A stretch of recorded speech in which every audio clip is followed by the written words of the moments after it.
race taken out as he comes round. Luke Bannister takes the victory. We are off. Race number 1 is underway, and there's a really good start. With Ali on the inside, Ali defense. Oh, he's been contacted around by Josh Thomas. And it's Inigo Anton, Nico Nassi were involved there. The season 0 champion is just caught on the back end. Ibrahim is 3.4 seconds clear. And he's trying to defend. They've come out to bigger the battle. Oh, they've hit each other, but luckily it was just a half spin. Mohammed Ibrahim has taken race number 1. We are underway. And Arif Azmi, there's a crash already early on. Oh, there is all kinds of carnage. Mohammed Ibrahim, who started in P14, has got himself up to P2. Oh, they touch each other. Ibrahim spins into the center S's. Just as he goes around the outside, and we have an effective new race leader as he again makes an aggressive move around the outside. As he is taken out as he comes round. Luke Bannister takes the victory. We are off. Race number 1 is underway, and there's a really good start. With Ali on the inside, Ali defense. Oh, he's been contacted around by Josh Thomas. And it's Inigo Anton, Nico Nassi were involved there. The season 0 champion is just caught on the back end. Ibrahim is 3.4 seconds clear. And he's trying to defend. They've come out to bigger the battle. Oh, they've hit each other, but luckily it was just a half spin. Mohammed Ibrahim has taken race number 1. We are underway. And Arif Azmi, there's a crash already early on. Oh, there is all kinds of carnage. Mohammed Ibrahim, who started in P14, has got himself up to P2. Oh, they touch each other. Ibrahim spins into the center S's. Just as he goes around the outside, and we have an effective new race leader as he again makes an aggressive move around the outside. As he is taken out as he comes round. Luke Bannister takes the victory. We are off. Race number 1 is underway, and there's a really good start. With Ali on the inside, Ali defense. Oh, he's been contacted around by Josh Thomas. And it's Inigo Anton, Nico Nassi were involved there. The season 0 champion is just caught on the back end. Ibrahim is 3.4 seconds clear. And he's trying to defend. They've come out to bigger the battle. Oh, they've hit each other, but luckily it was just a half spin. Mohammed Ibrahim has taken race number 1. We are underway. And Arif Azmi, there's a crash already early on. Oh, there is all kinds of carnage. Mohammed Ibrahim, who started in P14, has got himself up to P2. Oh, they touch each other. Ibrahim spins into the center S's. Just as he goes around the outside, and we have an effective new race leader as he again makes an aggressive move around the outside. As he is taken out as he comes round. Luke Bannister takes the victory. We are off. Race number 1 is underway, and there's a really good start. With Ali on the inside, Ali defense. Oh, he's been contacted around by Josh Thomas. And it's Inigo Anton, Nico Nassi were involved there. The season 0 champion is just caught on the back end. Ibrahim is 3.4 seconds clear. And he's trying to defend. They've come out to bigger the battle. Oh, they've hit each other, but luckily it was just a half spin. Mohammed Ibrahim has taken race number 1. We are underway. And Arif Azmi, there's a crash already early on. Oh, there is all kinds of carnage. Mohammed Ibrahim, who started in P14, has got himself up to P2. Oh, they touch each other. Ibrahim spins into the center S's. Just as he goes around the outside, and we have an effective new race leader as he again makes an aggressive move around the outside. As he is taken out as he comes round. Luke Bannister takes the victory. We are off. Race number 1 is underway, and there's a really good start. With Ali on the inside, Ali defense. Oh, he's been contacted around by Josh Thomas. And it's Inigo Anton, Nico Nassi were involved there. The season 0 champion is just caught on the back end. Ibrahim is 3.4 seconds clear. And he's trying to defend. They've come out to bigger the battle. Oh, they've hit each other, but luckily it was just a half spin. Mohammed Ibrahim has taken race number 1. We are underway. And Arif Azmi, there's a crash already early on. Oh, there is all kinds of carnage. Mohammed Ibrahim, who started in P14, has got himself up to P2. Oh, they touch each other. Ibrahim spins into the center S's. just as he goes around the outside, and we have an effective new race leader as he again makes an aggressive move around the outside. As he is taken out as he comes round. Luke Bannister takes the victory. We are off. Race number 1 is underway, and there's a really good start. We've had him on the inside. Ali defense. Oh, he's been contacted around by Josh Thomas. And it's Inigo and Nico Nassi were involved there. The season 0 champion is just caught on the back end. Ibrahim is 3.4 seconds clear. And he's trying to defend. He's come out to bigger the battle. Oh, they've hit each other, but luckily it was just a half spin. Mohammed Ibrahim has taken race number 1. We are underway. And Arif Azmi, there's a crash already early on. Oh, there is all kinds of carnage. Mohammed Ibrahim, who started in P14, has got himself up to P2. Oh, they touch each other. Ibrahim spins into the San S's. Just as he goes around the outside, and we have an effective new race leader as he again makes an aggressive move around the outside. As he is taken out as he comes round. Luke Bannister takes the victory. We are off. Race number 1 is underway, and there's a really good start. We've had him on the inside. Ali defense. Oh, he's been contacted around by Josh Thomas. And it's Inigo and Nico Nassi were involved there. The season 0 champion is just caught on the back end. Ibrahim is 3.4 seconds clear. And he's trying to defend. He's come out to bigger the battle. Oh, they've hit each other, but luckily it was just a half spin. Mohammed Ibrahim has taken race number 1. We are underway. And Arif Azmi, there's a crash already early on. Oh, there is all kinds of carnage. Mohammed Ibrahim, who started in P14, has got himself up to P2. Oh, they touch each other. Ibrahim spins into the San S's.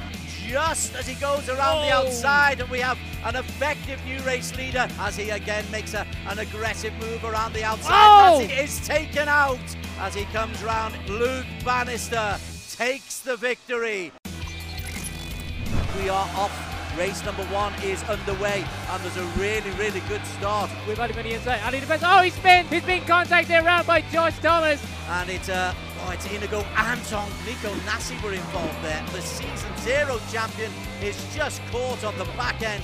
Ibrahim is 3.4 seconds clear. And he's trying to defend. He's come out to bigger the battle. Oh, they've hit each other, but luckily it was just a half spin. Mohammed Ibrahim has taken race number 1.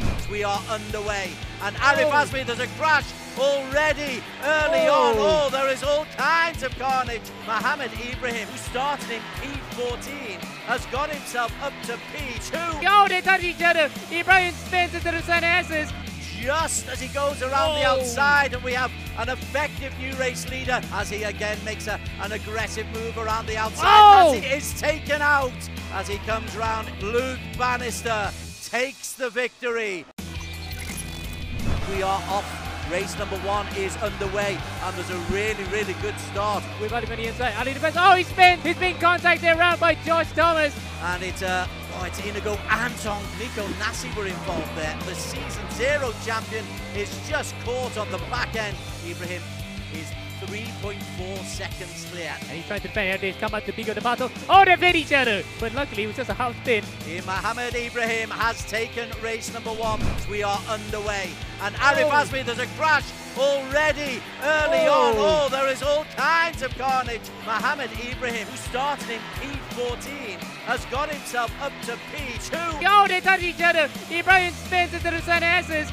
Just as he goes around the outside, and we have an effective new race leader as he again makes an aggressive move around the outside. As he is taken out as he comes round. Luke Bannister takes the victory. We are off. Race number 1 is underway, and there's a really good start. We've had him on the inside. Ali defense. Oh, he's been contacted around by Josh Thomas. And it's Inigo and Nico Nassi were involved there. The season 0 champion is just caught on the back end. Ibrahim is 3.4 seconds clear. And he's trying to defend. He's come out to bigger the battle. Oh, they've hit each other, but luckily it was just a half spin. Mohammed Ibrahim has taken race number 1. We are underway. And Arif Azmi, there's a crash already early on. Oh, there is all kinds of carnage. Mohammed Ibrahim, who started in P14, has got himself up to P2. Oh, they touch each other. Ibrahim spins into the San S's. just as he goes around the outside, and we have an effective new race leader as he again makes an aggressive move around the outside. As he is taken out as he comes round. Luke Bannister takes the victory. We are off. Race number 1 is underway, and there's a really good start. We've had him on the inside, and he defends. Oh, he's been contacted around by Josh Thomas. And it's Inigo Anton, Nico Nassi were involved there. The season 0 champion is just caught on the back end. Ibrahim is 3.4 seconds clear. And he's trying to defend. He's come out to bigger the battle. Oh, they've hit each other, but luckily it was just a half spin. Mohammed Ibrahim has taken race number 1. We are underway. And Arif Azmi, there's a crash already early on. Oh, there is all kinds of carnage. Mohammed Ibrahim, who started in P14, has got himself up to P2. Oh, they touch each other. Ibrahim spins into the Sun S's. Just as he goes around the outside, and we have an effective new race leader as he again makes an aggressive move around the outside. As he is taken out as he comes round. Luke Bannister takes the victory. We are off. Race number 1 is underway, and there's a really good start. We've had him on the inside, and he defends. Oh, he spins. He's been contacted around by Josh Thomas. And it's Inigo Anton, Nico Nassi were involved there. The season 0 champion is just caught on the back end. Ibrahim is 3.4 seconds clear. And he's trying to defend. He's come out to bigger the battle. Oh, they've hit each other, but luckily it was just a half spin. Mohammed Ibrahim has taken race number 1. We are underway. And Arif Azmi, there's a crash already early on. Oh, there is all kinds of carnage. Mohammed Ibrahim, who started in P14, has got himself up to P2. Oh, they touch each other. Ibrahim spins into the Sun S's.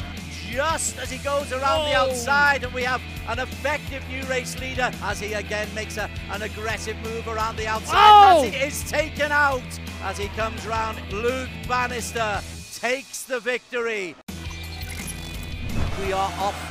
Race number 1 is underway, and there's a really good start. We've had him on the inside, and he defends. Oh, he spins. He's been contacted around by Josh Thomas. And it's Inigo Anton, Nico Nassi were involved there. The season 0 champion is just caught on the back end. Ibrahim is 3.4 seconds clear. And he's trying to defend. He's come out to bigger the battle. Oh, they've hit each other, but luckily it was just a half spin. Mohammed Ibrahim has taken race number 1. We are underway.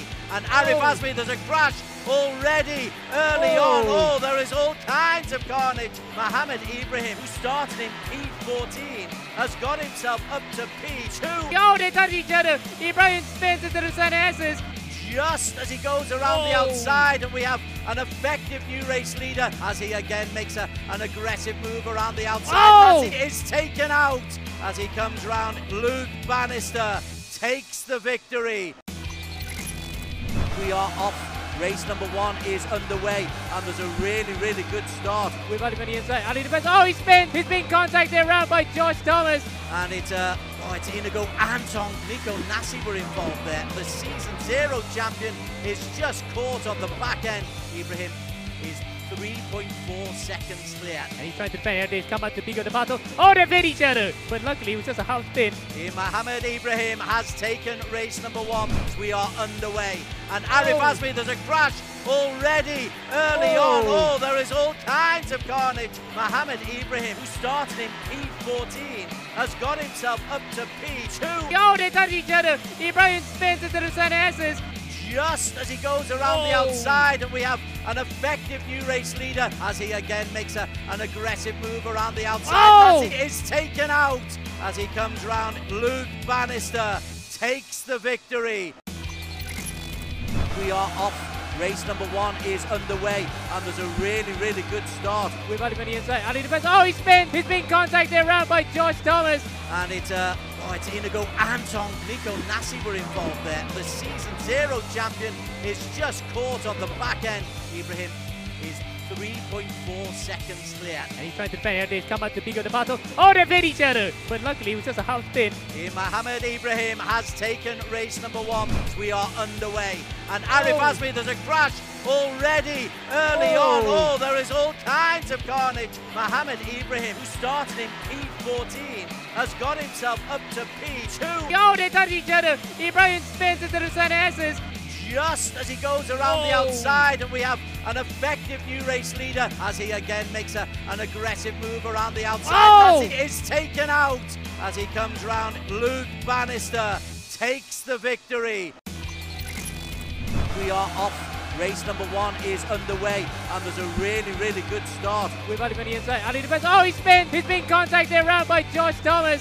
And it's Inigo Anton, Nico Nassi were involved there. The season 0 champion is just caught on the back end. Ibrahim is 3.4 seconds clear. And he's trying to defend here. They've come out to bigger the battle. Oh, they've hit each other. But luckily, it was just a half spin. Mohammed Ibrahim has taken race number 1. We are underway. And Arif Azmi, there's a crash already early on. Oh, there is all kinds of carnage. Mohammed Ibrahim, who started in P14, has got himself up to P2. Oh, they touch each other. Ibrahim spins into the Sun S's. Just as he goes around the outside, and we have an effective new race leader as he again makes an aggressive move around the outside. As he is taken out as he comes round. Luke Bannister takes the victory. We are off. Race number 1 is underway, and there's a really good start. With Ali Mini inside, Ali defense. Oh, he's been contacted around by Josh Thomas. And it's Inigo Anton, Nico Nassi were involved there. The season 0 champion is just caught on the back end. Ibrahim is 3.4 seconds clear. And he's trying to defend here. They've come out to bigger the battle. Oh, they've hit each other. But luckily, it was just a half spin. Mohammed Ibrahim has taken race number 1. We are underway.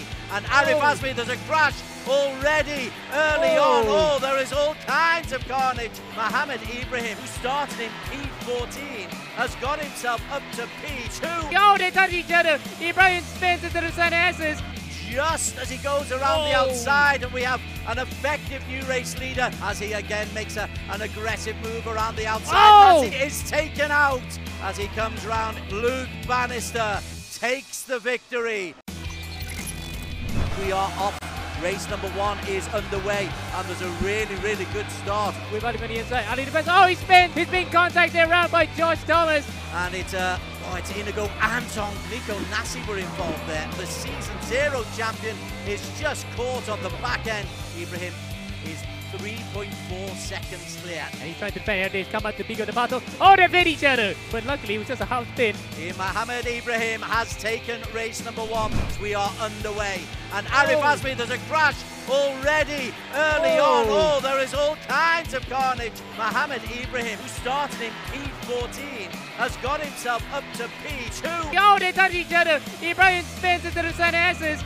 Just as he goes around the outside, and we have an effective new race leader as he again makes an aggressive move around the outside. As he is taken out as he comes round. Luke Bannister takes the victory.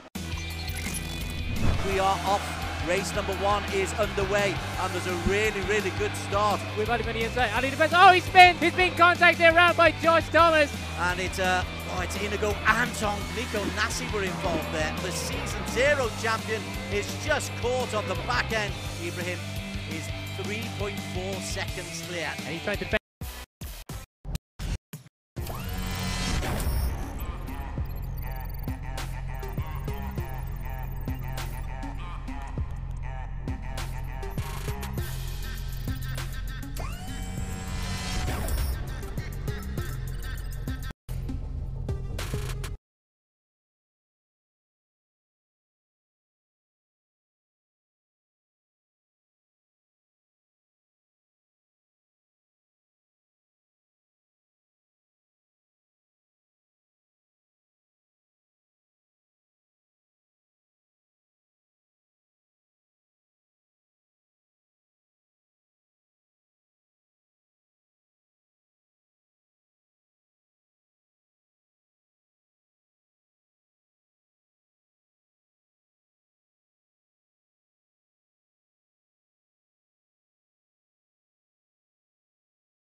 Yeah.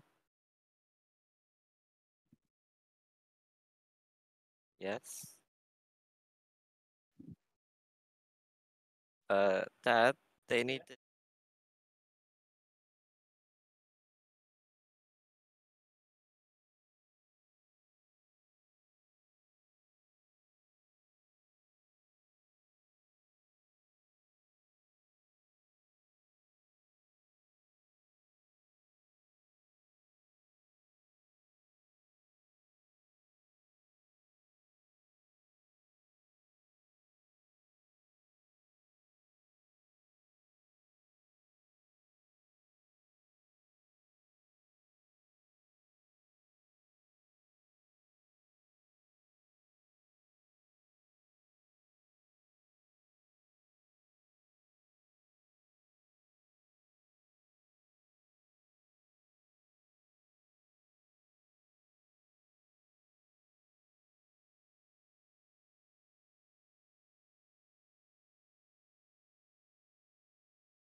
Oh, you're not a driver for this thing.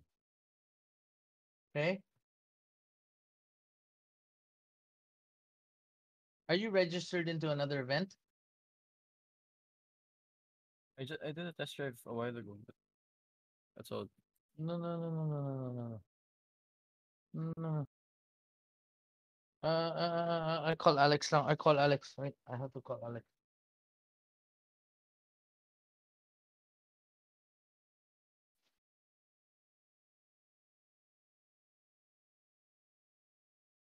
The fuck do I contact Ammo?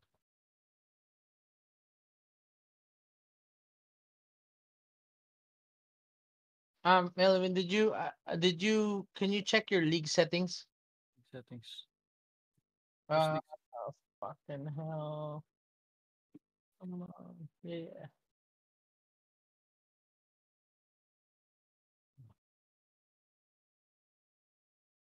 Ammo. Wait, I gotta get to Ammo.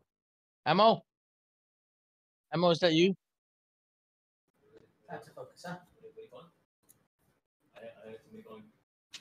Who is this? Team guy.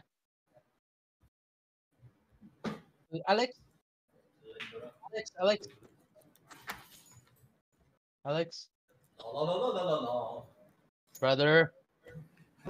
Rosman, I gave you a number. Can you make sure this guy is in? 535 That's you. No.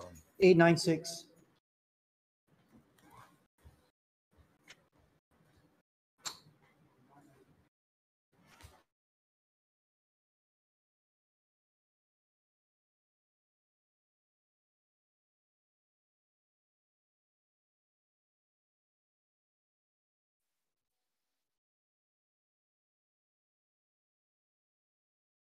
M, can you check? Click.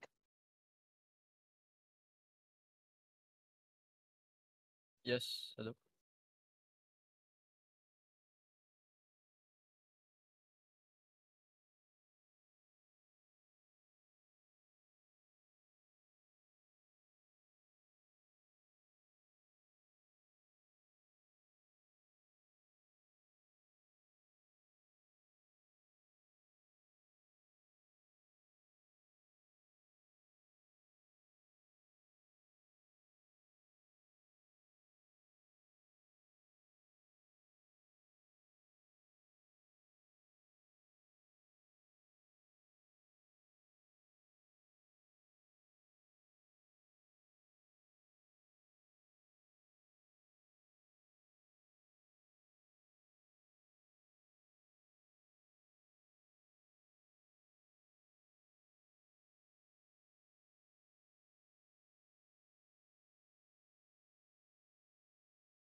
Last week's race was super exciting. It was a hectic race, Full of drama. and we saw the Australians come to the fore and dominate. Luke Bannister came in with third in qualification, third in race number 1, and then took the race. He was just consistent throughout the entire evening. I was really happy with finishing third and first in the first 2 races, and to be leading the championship is really great. Our goal was to be at least fighting for the team's championship, so I think we've done a pretty good job. Obviously, Mohammed Ibrahim was the superstar. He was so quick in qualifying in race 1. Seems he has a point to prove.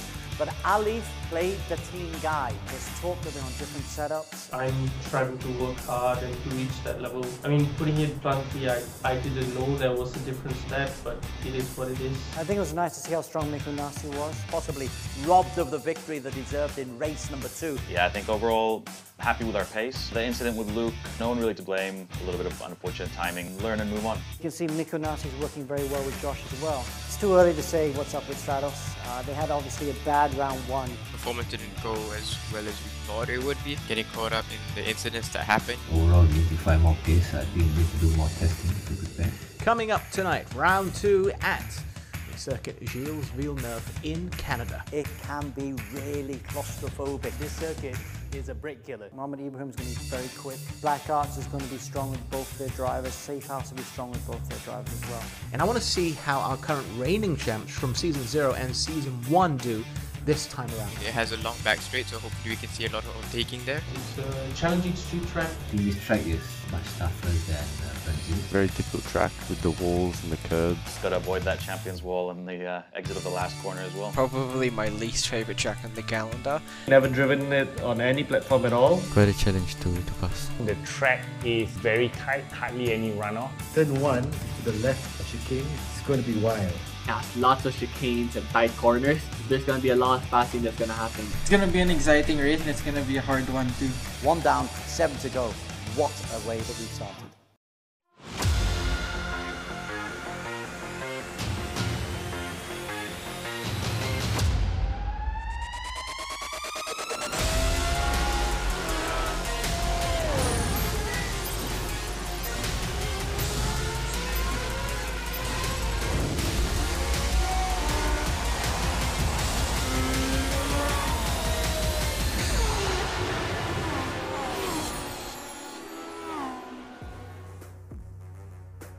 Welcome to E1 Season 2, Round 2, brought to you by Evo Club Car Insurance with Pro Mileage, where you can save 40% off your next car insurance renewal.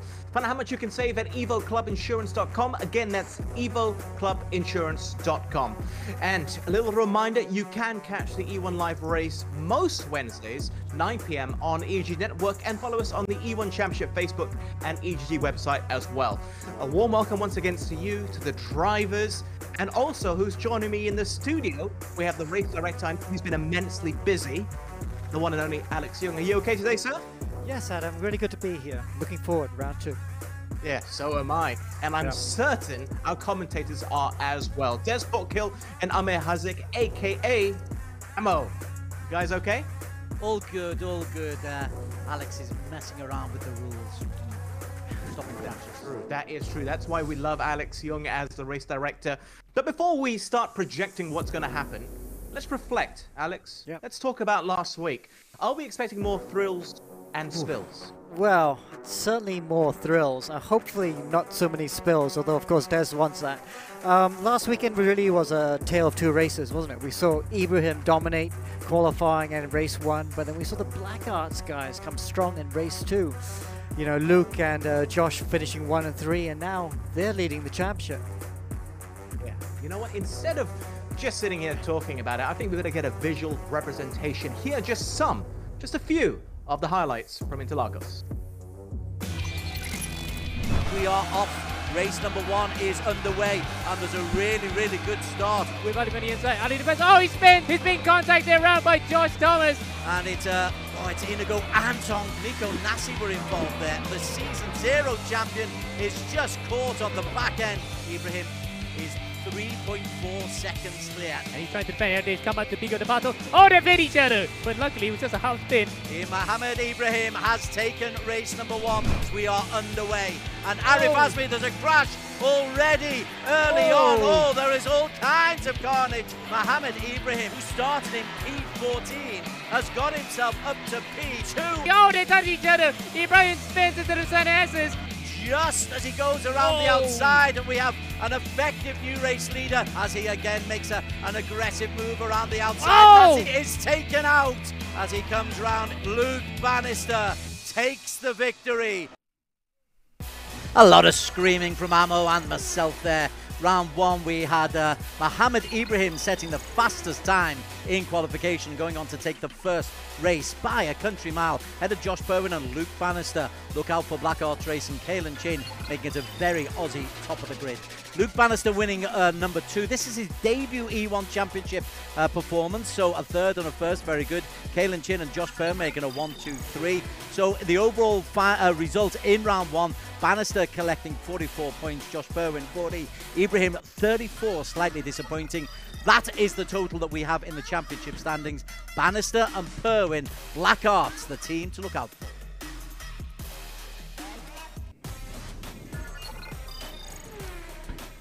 So, the overall team point scoring, Black Arts Racing, 84 points accumulated. Flash, the defending champions, 53 for them. Safe House with 44, but look at the team who we expected to be doing well. Stratos down in 5th place, a 33-point weekend. Must do better. Many thanks there, Des. Let's talk about the first thing right at the top of the standings. It's the Australian drivers. They took on Interlagos superbly. 4 out of the top 5 positions were taken by an Australian. So, Black Arts Racing, Luke Bannister, Josh Perwin, are they your favourites today, Alex? Well, they are going to be hard to beat. You know, the 2 drivers, or 2 Aussies. Josh Perwin we know very well because he's been racing the U1 before, so we know how quick he is, but he's also an iRacing specialist, so not surprised to see him up there. Luke Bannister, very quiet, doesn't say much, but he's come in and done a great job in that race to win, and now leads the championship. They are the ones to catch. But Des, I know last week you were very full of praise for the older drivers, but we had to talk about the youngest driver on the track. Kaelan Chin, also so impressive, from Black Wolf. What did you make of his performance? Well, Kaelan's a driver who we've followed a long time on the E1 Championship. In fact, he may be the youngest on the grid, but he's got a ton of experience. He's already picked up 9 podiums, 4 wins, 4 second, and a first. So you can't exactly call him inexperienced. And his partnership there with Mika Hakimi, Mika's got 8 podiums as well. So this could be challenging. Yeah, Bannister made a great start, but expect more from the teams around him. Okay, and final one for you. Ammo, let's talk about the heartbreaking incident towards the end, well, right at the end of the final race of the day. Mikko Nassi looking like he's about to take the checkered flag. He's got about a minute 20 left on the clock from a 30-minute race. Racing incident happens, no one's at fault. What did you make of his performance, and do you think he's going to be stepping up today? Point to prove. Yeah, definitely, Adam. A lot to prove for Mikko, especially the fact that he led from that first season of E1 Championship where we thought that he could have actually gotten the title sewn up, but he kind of tailed off a bit. He went off the boil completely, and in the second season it was pretty much the same case. So I think for this one, similar story for the first race. He doesn't want to repeat it for the rest of the rounds, so he just wants to get off to a good start in this round to probably set himself up for a championship contention. All right, well, if you missed out on what happened last week and how impressive the Australians were, we've compiled a little highlight reel. Really good start from the second row back there. Josh Thomas around the outside with Ali on the inside. Ali defense. Oh, he spins! He's being contacted around by Josh Thomas. Perwin and Bannister still in that battle for second, and the battle for P4. Kaelan Chin under real pressure from Josh Thomas. Now Luke Bannister goes alongside Arif Azmi. We have a new race leader. Kaelan Chin holding on to P3 just as he goes around the outside, and we have an effective new race leader as he again makes an aggressive move around the outside. As he is taken out. Bannister leads. Kalen Chin is the man who's in P2. Josh Perwin has closed that gap. Blue Bannister takes the victory. The Aussies are in town and they are coming to Zeta, the Southeast Asians. Josh Perwin will come in 2. Luke Bannister 3. Kalen Chin P4. Luke Bannister takes the checkered flag. P2 for Kalen Chin. 3 for Perwin. Josh Thomas in 5. It's an Aussie takeover of the E1 Championship. Let's hope for more of the same today in terms of pure entertainment. But there's someone we haven't mentioned yet. He's known for his aggressiveness on the track. He is a rebel with a cause. And he really stood out in the first round. Fastest in qualifying. He won race 1. It's also the fastest lap holder of both race 1 and race 2 in last week's Interlagos affair. Now, some interesting facts about him. His teammates to both seasons champions. That's season 0 and season 1. Last season, he was recruited by Stratos and paired up with Nakib, the season 0 champion, but was being replaced in the middle of the season. Now, that is interesting. This season, he's recruited by Team Flash to pair up with Alif, who's a season 1 champion. And last season, Ibrahim started the season well with the podium in round 1, and he was ahead of Nakib. This season, again, last week in round 1, he was ahead of Alif with a P3, 3 positions ahead of Alif in the standings. So, Alex, coming to you first, what does it speak of his quality as a racer that champions want to sign him up? Well, I mean, Ibrahim's stunningly quick. You know, he was new with us in E1 season 1, and you can see his performance is already there, despite being new to race room. Now, we're at iRacing in season 2, and he's an iRacing specialist, a bit like Josh Perwin.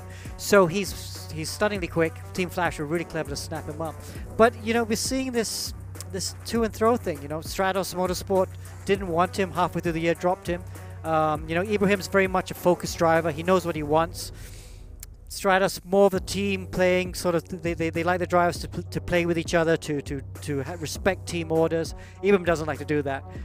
So now he's got a new team, the Team Flash, and yeah, it's been fireworks so far. You know, round 1 he was great. He was really, really quick. Round 2, race 2 didn't go quite his way, but race 1 he was untouchable. Well, it's not a solo race, it's a team effort. So Des, do you consider him a team player or very much a solo man? Stop getting in Alex's camp. He likes all safety, team orders and everything. Ibrahim is a maverick.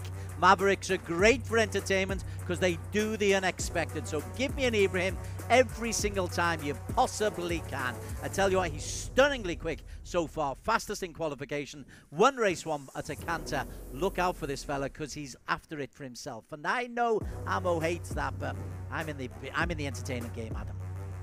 Okay, well, in Top Gun, Tom Cruise's Maverick does become a team player in the end. So, Emma, let me ask you this. How do you think the other drivers, whoever's partnered up with him, not just this season, how do you think they're going to be feeling? Well, think of it this way. For anyone who's teammates with Ibrahim, you can expect him to take the team leader role immediately. And that's not good for his teammates because they just feel like they want to be on even pecking, but he will take the initiative from the get-go. And for Alif, that might have been coming as a shock to see that this guy's quick out of the box, but they were not really working together. So if I were any of those drivers, I would rather be racing against him, but definitely not with him as the same team. So I can put it that way. Alex, final one before we look at some highlights from Muhammad Ibrahim from this year and previous editions. The aggressiveness. I can't hear you. Is it? No, I can hear you. You can't hear me? Now I can hear you. Okay. The aggressiveness is a good thing or a bad thing? It's got to be controlled, you know. I remember a driver coach many years ago, he's told me, it's a bit like a chilled banzai. You have to be all out, you know, but it has to have some control as well. And you got to choose the right moments, you know. Like Ibrahim in race 1 and round 1 was great, but round 2 he kind of lost the plot. You know, he got knocked off by Arif, and it was Arif's fault, and he got a penalty. But Ibrahim just lost it. You know, he made more mistakes. He got drive-throughs, and you need to have control. You know, there's a very fine line. You can have aggression, you can get angry, but it's got to be like John McEnroe. John McEnroe, no matter how angry he got, he could always bring it back for the next point, and that's very important. He never lost control, so control's important. Yeah, he's always on the edge. Now we've, as promised, like I mentioned, have some highlights to really give you examples of what we're talking about. Dives down the inside, great move. Ibrahim, though, is right behind him. So, oh, dives down the inside of Hazik. Who's going to hold on? Oh, there's contact between the two of them. But Ibrahim just makes it through. What's happened there? Incident points. And that's it. He's disqualified from the race. That's a high-risk move, though. Somehow he squeezes down the inside. What's the gap it's between... tag. And he's taken out Naki Baslan. Mohamed Ibrahim puts in a 1:07.51. Ibrahim, though, has got off to a flying start. Ibrahim is 3.4 seconds clear. Mohamed Ibrahim has taken race number 1. Mohamed Ibrahim started in P14, has got himself up to P2. Ibrahim spins into the center S's. Ibrahim trying to take a little bit of ground back on Josh Perwin. Ibrahim gets himself up into P4. Ibrahim's got to drive through penalty. Ibrahim in the pit, he's going to drop to P12. A third stop into the pits for Ibrahim. A perfect race 1, not so perfect race 2 for Ibrahim. All of that is already done and dusted. We really need to look ahead of what we can expect tonight. The circuit is Gilles-Villenueve. A lot of expectations for this. 10 teams, 20 drivers, ready to thrash it out. So let's hear from Amanda to talk us through the rules and format. Hello and welcome to the E1 Championship Season 2. I'm Amanda Andrea, your designated race girl for E1. The season started last Wednesday at one of the most celebrated Formula One circuits, Interlagos, Brazil. 1 round down, 7 more to go with more points to collect. Today in round 2, more thrills and excitement awaits in the well-known motor racing circuit in Montreal, Canada, Circuit Gilles-Villenueve. This circuit debuted with the 1978 Canadian Grand Prix and has since become the home to Canada's annual Formula One race. Circuit Gilles-Villeneuve is situated on Montreal's Ile Notre Dame, a man-made island in the St. Lawrence River. It is a twisting track with several chicanes, a long straight, and big stops. This clockwise direction circuit has undergone a number of alterations over the years to arrive at its current total length of 4.361 kilometers with 14 turns and 1 long straight. The circuit is a fairly flat circuit, almost as flat as the surface of the former Olympic rowing lake alongside it, with just 5.2 meters between its highest and lowest point. The current lap record of Circuit Gilles-Villeneuve is 1 minute and 13.078 seconds by Valtteri Bottas. The Lara IR01 is still the designated car for round 2 at Circuit Gilles-Villeneuve. This Italian beauty is designed to blend the best elements of Grand Prix racing past, present, and future. It is powered by a 3-liter V10 engine, giving it 900 horsepower at a dry weight of just 600 kilograms, which allows it to accelerate from 0 to 100 kilometers in 1.2 seconds with a top speed at 346 kilometers per hour. It is an absolute thrill to drive.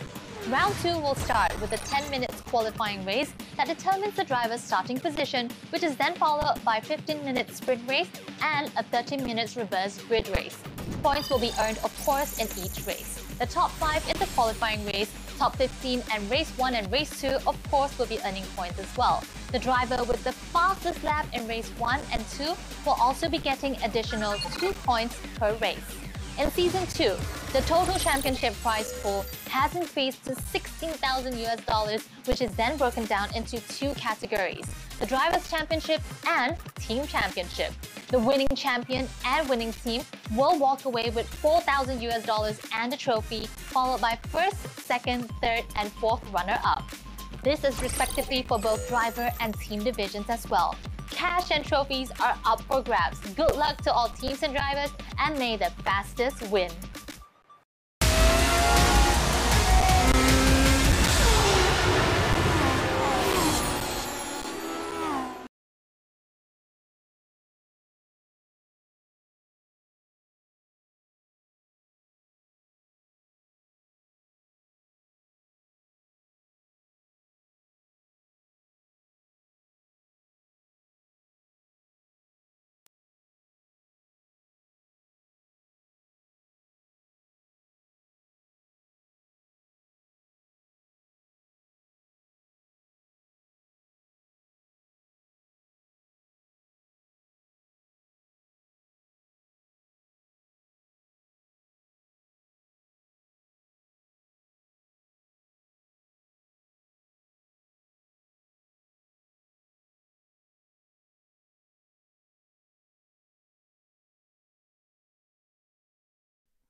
5,000 extra value to cover, yet still cheaper. My Volvo XC40 1 year premium 6,000 over ringgit. Then I start taking from Malaysia. I say, huh? 3,200 plus ringgit. Claim went through pretty fast. I got my car back pretty quickly as well. Called them about 8 o'clock in the morning. I think within 1 hour it came.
Here we got the championship team, championship defending team. Muhammad Ali, who's champion of season 1, and he's joined by the ever-fast Muhammad Ibrahim.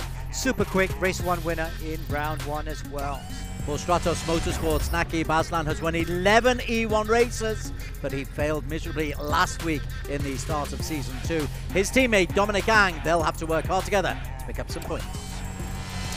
And then we have Black Wolf Racing from Singapore. They've got the Australian driver Kalen Chin, or Singaporean Australian driver. He's only 14 years old, and he's joined by another teenager, Nika Hakimi. Fast Filipinos, Inigo Anton and Joaquim Garrido. Inigo came 4th in season 0, is very, very quick, but struggled a little bit on this new platform. Look out for improvement this week. And then we have Safe House, the Korean/Singaporean team. We've got Miko Nasi, who really should have won a race in round 1. He's joined by Joshua Thomas, one of the dark horses really for the championship. They leave their personality on the track. Luke Bannister and Josh Perwin, the Australian duo, who are top of the championship standings. Black Arts indeed. Indeed. And then we have another duo of teenagers, Arif Azmi and Muhammad Zini from Malaysia and Singapore respectively, joining Apex E Racing, the Brunei-based team. And these are 2 young chargers to look out for. Slipstream Motorsport are new to E1 Championship as a team, but Alistair Young is a veteran in terms of races. Had a difficult time last week in race 1. Ivan Vantagiato needs to pick up the pace as well. And then we have Team EGG.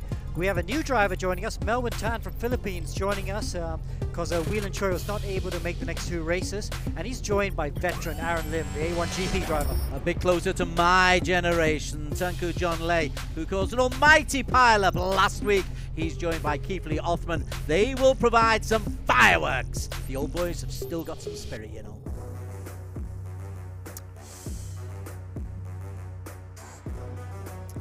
Thanks there to Alex and Des. We have about 3 or so minutes until qualifying. So just a quick mention on the track. Alex, we heard from Amanda earlier. She gave us the lowdown, of course.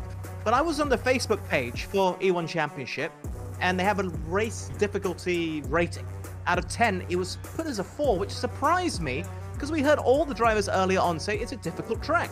And I think it was one of the drivers, Alex, it might have been, who's never even raced on this track. So how difficult is it? Okay, it's a street track, so that makes it a bit tricky. It's quite bumpy, and you've got walls on either side of the track, so if you make a mistake, you're in the walls. But as far as the track goes, it's very simple. Long straights separated by chicanes.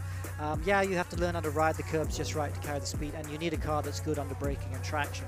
But it's very simple to learn. The drivers actually will learn this track super easy. It'd be an easy track to learn, maybe a bit of a tricky track to be quick on, though. You know, the bumps will make it a bit tough, and you'll see guys, like especially the last corner, that chicane, if you monster the curbs there, you can find a lot of time, but you get it wrong, and you'll be in the barriers in the Wall of Champions. Right, I think we're just about ready for qualifying. So let's go once again to Amanda before passing the mic over to Des and Ammo. It's a hot and sunny day in Circuit Gilles-Villenueve, Montreal, Canada, with 32 degrees Celsius and the air humidity is at 70% with only a wind speed of 5 kilometers per hour. This beautiful circuit was originally named the Ile Notre-Dame Circuit. It was officially renamed into Circuit Gilles-Villenueve in the honor of legendary Canadian Formula 1 driver Gilles Villeneuve after his fatal accident at the 1982 Belgian Grand Prix. Well, now the drivers and teams are finishing their practice round. The 10-minute qualifying race is coming up next. Let's head over to the commentary desk to talk us through the race. Yeah, thanks, Amanda. The E1 Championship Season 2, it's the Premier Sim Racing Championship, and we're delighted to give a shout out to our main sponsor, Evo Club Car Insurance with Pro Mileage. Save 40% on your next car insurance renewal. EvoClubInsurance.com. Having paid homage to the sponsors, let's go to the circuit. And we are still in practice. There's a minute or so left. Amo Hazik joins me. Amo is a very highly regarded sim racer in his own right. But this platform, Amo, it's caused 1 or 2 problems for the racers, the regular racers in Season 1. Are you expecting a big improvement? Maybe after weeks of practice, they will probably get the grips to it. As we see Ibrahim actually doing a practice start in the pit lane. But yes, we should expect the drivers who struggled in that first race to come good in the second one, but to challenge the likes of Ibrahim and the Australians who are iRacing specialists might be a tall order, but it might spring a surprise or two in this particular race. You've said in previous matches, in previous broadcasts, by the way, qualification, the 10-minute qualification has started. You said in previous broadcasts you love this circuit as a sim racer. Why? Because the walls are so close, it's very challenging. The corners are exhilarating to take. And let's face it, the sights are beautiful actually. It's a man-made island beside the St. Lawrence River with the Expo building. If we can actually see it through the trees here, there is a World Expo building that he opened for Montreal back in 1967 in there. So a very beautiful sight. Yeah, I think we can just see it just about behind the trees there. But yeah, great circuit, really love it, and I'm excited to see it racing in the championship. We are on board with Mohammed Ibrahim because he was by far and away the fastest racer last week. He set a hugely quick qualification time. So let's just see how he's dealing with this circuit here. As we just come around, Mohammed Ibrahim, he hasn't set a lap time there.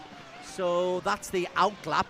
10 minutes, it's a long time for them to set a lap time, particularly here because we're expecting, what, a 117, a high 116s? 113s, I would say. 113s? Yeah, because these the cars fastest is 115, isn't it? Yes, but because the last time that we were here for the actual qualifying session for the 2019 Canadian Grand Prix, Sebastian Vettel set a 113.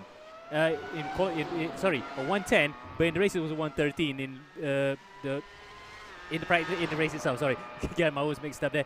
But yes, around that time at least, 113 to 115 should be the ideal target.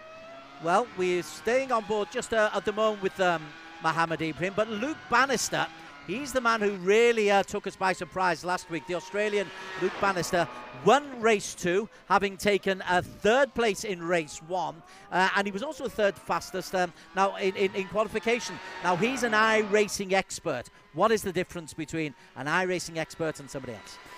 Completely different form of racing, to be honest, and the fact that cost aside, it is actually one of the highly regarded simulators among all the experts. The tire physics are just about up there. The weight transition for the cars is also pretty good. So you can really see why when we call it iRacing experts, they are really up there. They are fast and they know what they're doing, especially in cars like this. Well, Bannister set a first lap time of 1:12.90. That is a 2nd down on the man who's quickest by quite some way. Once again, Mohammed Ibrahim. So Bannister looking to improve on that. Currently he's down in P7.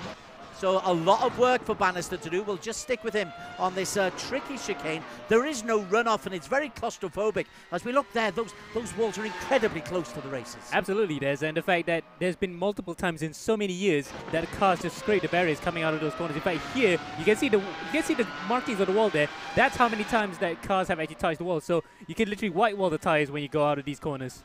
Well, Luke Bannister, as he comes to the last corner. This is corner 10. It's the hairpin, and then just a little kink until, sorry, he comes to the chicane. So down the Casino Straight, and then into what I know is one of your favourite parts of the circuit. Yes, the Wall of Champions inaugurated. Well, it was inaugurated until 1999. It was christened because in that particular year, Michael Schumacher, Circuit Gilles-Villenueve, and Damon Hill all crashed there, and they were all former champions, so that's why we call it the Wall of Champions. Luke Bannister down in P9 at the moment. Mohammed Ibrahim, he is still quickest. Let's move on to Alif Hamilton. Now, Alif struggled last week, change of platform, the defending champion, of course, in the E1 Championship. How's Alif doing? Currently 3rd fastest, a 1:12.21, his best time at the moment. Yep, and certainly some room for improvement. He can definitely improve it now. In fact, we're looking at the sector times. A bit off. In fact, he was fastest in the first. He says first and best in the first sector. Can he come through the final sector to improve? No. Still 6/10 off, but at least he's in a better position than compared to when he was in round 1. This is Mohammed Alif Hamilton, the defending champion, Team Flash, a Singaporean. We are expecting him to do well. Here he is. We'll just stick with him just for a little while longer, just to see how he's dealing with this circuit. So far it's looking pretty good. He's looking pretty solid on the circuit, and bottom right of the screen you can see that's the Alif of old, isn't it? He looks fairly in control. Absolutely, and the fact that he will love to win here as well, because you cast your minds back to 2007, Lewis Hamilton had his first ever Grand Prix win right here, so to emulate his hero will definitely be the icing on top of the cake. Okay, let's look at another former champion, the Season 0 champion, Naqib Aslan. He was 4th fastest at the moment. If we just get a bird's eye view on where he is on the circuit, Naqib Aslan currently 4th fastest. Bannister's in the pit lane, so Naqib, he's lost a little bit there. He'll have to abandon this lap and he'll drop down to P5. Let's have a look at one of the Australians, Josh Thomas, who rather underperformed last week. I think we expected more from Josh. Yeah, absolutely, and the fact that he was also involved in that collision with Alif coming into turn 3 at the start of the first race, so not a good start to the season for him, but he actually just clawed back that deficit of getting penalized in that first race by scoring a pretty good 5th place in the second. So it's not disappointing by any stretch of imagination, but he would have wished that he would not be involved in incidents in this time. P2 at the moment, 0.4 of a second down on Mohammed Ibrahim. We have got 4 minutes left of qualification. Plenty of opportunity to get out on the circuit for them all. Here is Josh Thomas as he comes round this hairpin. Then you've got that little kink and then the long straight where you're reaching speeds of what, 300, 315, 320 kilometers an hour? Yeah, 320 in 7th gear. That's pretty much what you can expect with these cars. They top out around 330. And in fact, they can go even faster by 250 miles per hour, which is about 340. So these guys can still really pull on the straights. But in this particular case, they have to get it through the corners, which Josh Thomas really nearly scraped the wall for a second, comes across the line and remains second. In fact, he got up to second that previous lap. So I think he's going to abandon this one and try to go for another run. How about Josh Purwin? He's another who did well last week. He didn't get a victory, but he is certainly in a very, very strong team, Josh. And he looks very determined. Both those Aussies, Bannister and Purwin, they've got a little glint in their eye, don't they? Absolutely. They really relish with the fact that once this was first announced, when we were going to iRacing for the second season, or third season rather, but officially we call it season 2, they really looked like they wanted to prove a point, and now they're really going for broke here and dominate the championship. Josh comes around. I think he's going to set another lap time. In fact, he was on his out lap, so he's ready to go for another round, at least 2 more laps. Why don't I ask you to get us on a circuit around Gilles-Villenueve, as you like it so much? Yes, we already went through the first 3 corners. In fact, we're coming up to the corner where Lewis Hamilton and Sebastian Vettel had their infamous coming together in 2019, the last time we had a Canadian Grand Prix, which Vettel lost his win. Then coming up to turn 5 and 6 to 7, we're going to back straight here, and normally we see some beavers or groundhogs cross by because there's a lot of wildlife around this area, so luckily for the drivers, virtually there's not there. As Josh gets a cock up for 2 wheels there through 8 and 9, luckily kept it together. Now coming out to turn 10, wall on the outside here, that's where Robert Kubica infamously went off in 2007 after hitting Yano Truly. Luckily he walked away with just only some concussion, but overall he got back into the car next week in Indianapolis in 2007. And up to the back straight now, 11 and 12. This is where the drivers can actually get into the back of the slipstream and try an overtaking maneuver at turn 13 and 14 before they come up to the wall of champions right here. 13, you can outbrake someone. Oh, he's into the barriers, and there you go, he flips. Oh, and Josh, well, he nearly ends up on his roof, which would be the right way, Yabi, because he's Australian. Josh Berwin showing exactly why you love that wall of champions and exactly why we're happy that it's actually a monitor and virtual that we're on and not a real life racer, because that was spectacular in Montreal. What it means, though, is that Berwin is out of the top 5. Let's get on board with Luke Bannister. 1 minute 15 left in qualification. This will be his last chance to get into the top 5. Yeah, absolutely, to get points on the board. In fact, championship leader after round 1. He can actually be safe in the knowledge that Berwin's right behind his teammates, so he will not lose points to him.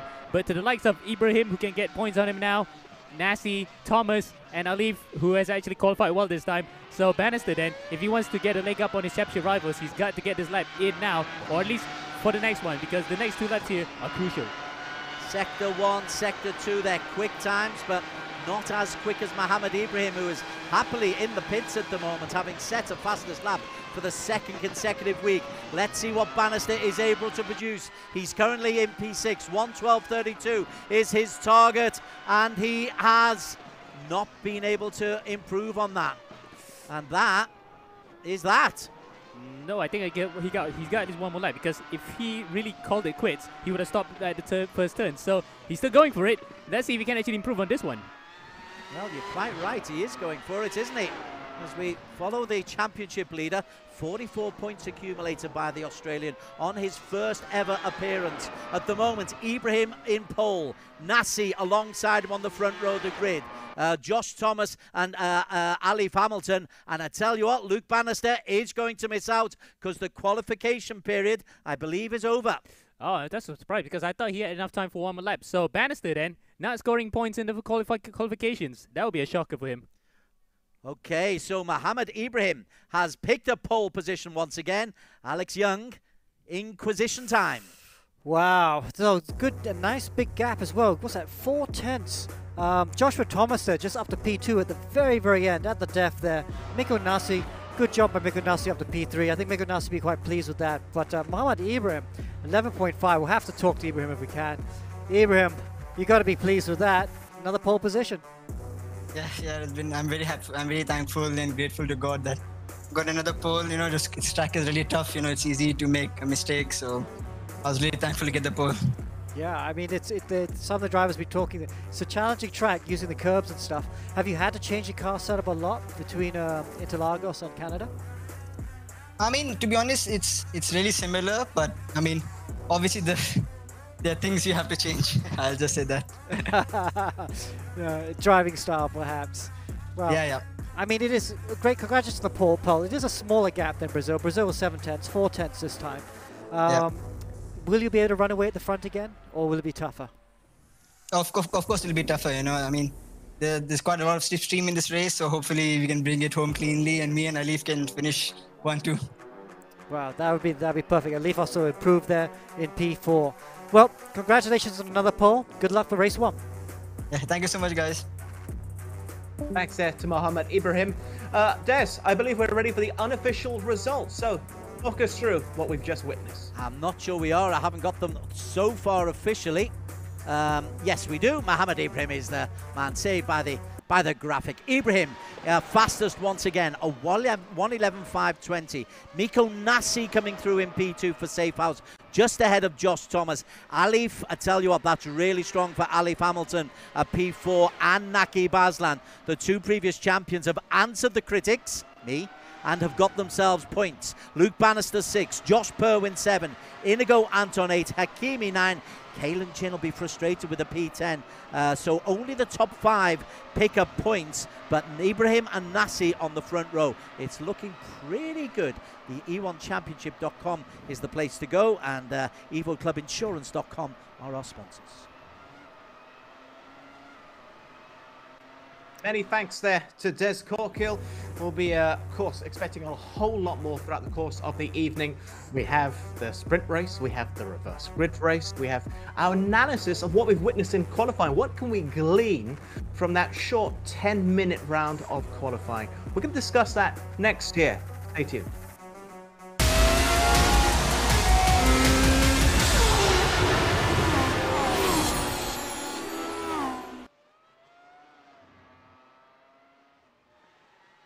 When I switched to Pro Mileage, I got 46-47% of savings. I paid $790 for it. Compared to any other insurer, the cheapest was $1,290. Pro Mileage was the only one that gave me $5,000 extra value to cover, yet still cheaper. My Volvo XC40 1 year premium 6,000 over ringgit. Then I start taking Pro Mileage.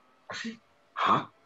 3,200 plus ringgit. Claim went through pretty fast. I got my car back pretty quickly as well. Called them about 8 o'clock in the morning. I think within 1 hour it came.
An entirely enthralling qualifying session just finished a few minutes ago. We've already spoken to the fastest man on the track for the second week in a row, I should add. But Alex, he finished in P3. I think we got Joshua Thomas standing by to give us his thoughts as well. Very impressive, you have to say.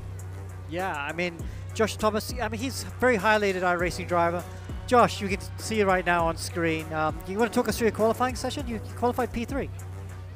I gave it all I had. I threw the kitchen sink at it, and unfortunately, again, Ibrahim's got a fair bit on the field, but I think we closed that gap from round 1, so that's a positive, and Miko got me as well, so I sandbagged a little. I let him get ahead of me just for a bit of a confidence boost.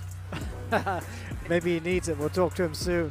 What can you do for the race, though? You think you'll still be in there for a shot for the win? I think if Ibrahim gets out in the clear, he's going to be hard to catch, I think, but consistency wins, so I guess you got to be there to win it, so we'll just try and keep the car straight. It was full of carnage, I guess, the first round, so hopefully we can keep it in a straight line, and like I said, just consistent laps and we'll get there in the end. Okay, well done. Good luck for race 1. Thank you. Thank you. Thank you very much there for Joshua. We were also mentioning Miko Nasser. He was in P2. Alex, he looks like he means business to make up for what happened last week. Well, yeah, I mean, he always has a couple wins in every season. He should have had a win in round 1, shouldn't he? But let's chat to him now. Miko, not bad there, front row. Yeah, thanks. That was good. Hopefully, we deliver in the race as well this time. We, yeah, definitely improved relative to Ibrahim in round 1, so super happy with that. Yeah, a lot closer. How have your starts been? Think you get Ibrahim at the start? Let's hope so. Practicing now. We'll, yeah, gotta nail it. Yeah, good nail. What about strategy? Is this first 15-minute race just soft tires to the end? Yeah, probably soft tires. Start Really? to finish. Yeah, they should be good. Soft tires to the end. Okay, I think you're telling a porcupine. But all right. But obviously slipstream is going to be important. You can't let Ibrahim get away. If you can just kind of stay with him, fancy your chance of getting a slipstream and overtake at some point during the race. Yeah, that'll be the goal. At least initially, stay with him to try to get away from the rest behind us. Okay. And then go from there. All right, I can see you're already thinking about the start, so I'll let you go, and good luck for race 1. Thank you.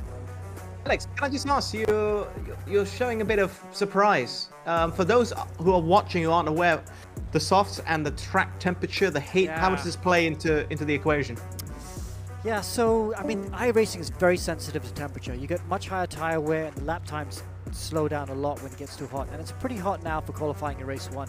So I'm surprised if anyone's going to use the soft tires. And I know it's only a 15-minute race 1, but so I'm not sure the soft tires will last all the way. What about Safe House and their performance? I mean, on the contrasting side, Black Arts would be disappointed, but Safe House would be happy. Yeah, I mean, Black Arts would be very disappointing. From winning a race and being on the pace in round 1 to, what's, 8/10 off? That's a huge gap. But yeah, Safe House, great job, you know. I mean, they're putting a lot of effort. They've got a team of engineers working behind them, behind Miko Nasser and Josh, so Josh Thomas. So you can see that that's happening. You know, round 1 already, they were looking good. Now round 2, they're looking even better. And I think that's going to continue throughout the whole season. They're just going to get stronger and stronger the further we go into the championship. Okay, Des, I'm going to pass it over to you to go through once again what happened in qualifying. This time they are the official results that we have.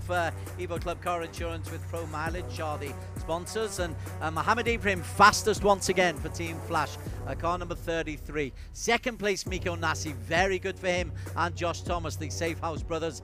Now nobody's mentioned Mohammed Alif Hamilton, Team Flash in P4, and Naqib Aslan also showing some real improvements and pace there. They are the point scorers from the 10-minute qualification.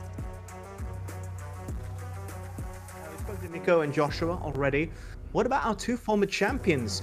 Well, I think you were saying earlier on that they'll be looking to definitely improve on Interlagos to here today, given their pedigree. Yeah, I mean, they've made a big improvement. They're both in the top 5 right now. So they've nice improvement from round 1, I have to say. But everyone on the grid will be a big concern. There's, you know, a good 4/10 to the leader.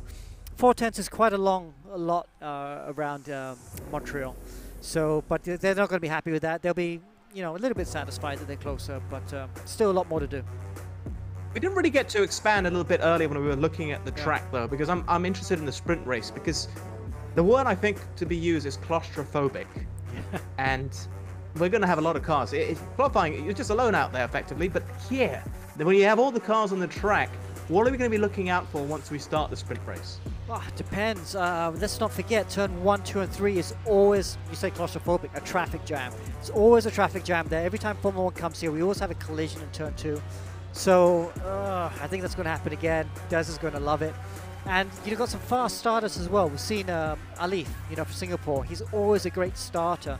He starts P4. You could see him in P1 before turn 1 if he gets another mega start. Nakib's also a good starter. So there is going to be huge traffic jam through 1 and 2. And I'll be shocked if we get through without some sort of carnage. The other thing is also the car. The choice of car that you've gone for the Lara, it's very sensitive. Yeah. Just the slightest tap and you can go into a wheel spin. So with the claustrophobia on the track, with the traffic jam, and the sensitivity of the car, we're going to have some crashes, for sure. Yeah, I think so. I'm hoping not. I'm hoping everyone gets through 1, 2 nicely. But you're right. I mean, just the slightest touch of these cars that throws you in the air. So the drivers just have to build in some gaps. Inevitably, at the end of the race, someone's going to be complaining about someone, saying he was trying to be a cowboy or something and took out 4 cars. So that will definitely happen in race 1. And for the experienced drivers, they'll be aware of that. They're going to try and give us a bit more space and try and... Here's the thing though, if you're at the front, you can't take it easy. You need to push. Because if you brake too early, people are going to come slamming into the back of you. So you have to push. It's a real fine line. And everyone just has to be perfect if they want to avoid any sort of contact. That would suit Mohamed Ibrahim, because he's an aggressive driver, surely. He's an aggressive driver, but he also knows you can't win the race in the first corner. He'll be under big pressure to get a good start. He knows if he has a bad start, okay, there's not a big run from the start line to turn 1, but it's long enough. If he has a poor start, he could lose 2 or 3 positions. So he'll be under big pressure to nail his start. Okay, tantalizing. Let's go once again to Amanda ahead of the sprint race. Hello and welcome back. For those of you who just joined us, you are now watching E1 Championship Season 2, Round 2 at Circuit Gilles-Villenueve. This circuit consists of a unique blend of high-speed curves and tight chicanes, together with a long straightaway preceded by the tight Lepung the hairpin. Well, the qualifying race has ended. Drivers are getting ready for the 15-minute sprint race next. Let's get back to the commentary desk to talk us through the upcoming race. Thanks, Amanda. Yeah, straight into the race we are. It is there's a warm-up situation going on, and there will be a rolling start today, Amo. That man, Alex Young, has decided he doesn't want too many crashes at the very front, and so he's gone for a rolling start, which is a little bit safer. True or false? Slightly true, slightly false as well, because even rolling starts, we can have accidents. Just look at NASCAR and IndyCar.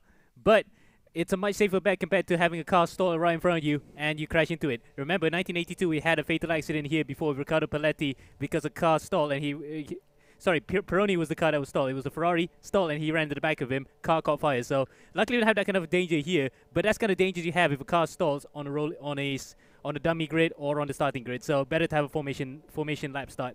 Our motor racing encyclopedia, Amo Haziq, gets us underway with the first of several thousand facts that he'll throw at you today. Let's have a look at how it's going to line up, though, in round 1. We are at the Gilles-Villeneuve circuit in Canada, and Mohamed Ibrahim will be on pole position for Team Flash alongside Miko Nassi. Josh Thomas in P3. Great performance by Josh Thomas as we just have a little look down at Josh Thomas there. There is his livery. We expected the Aussies to do well, Amo, and that's pretty solid. Indeed. Aussies 3rd, 6th, and 7th, and in 10th. So, yeah, not the dominance that we saw just last time out in Interlagos, but they're still right up there as we're getting underway. We're underway. Actually, it's not a formation. It's not a rolling start. It's an actual start. So we're underway now for the first race here in Montreal. Well, that's interesting. Let's sort this out. Mohamed Alif Hamilton at the moment is in P3. And what it means, Mohamed Ibrahim has got away to a terrific start.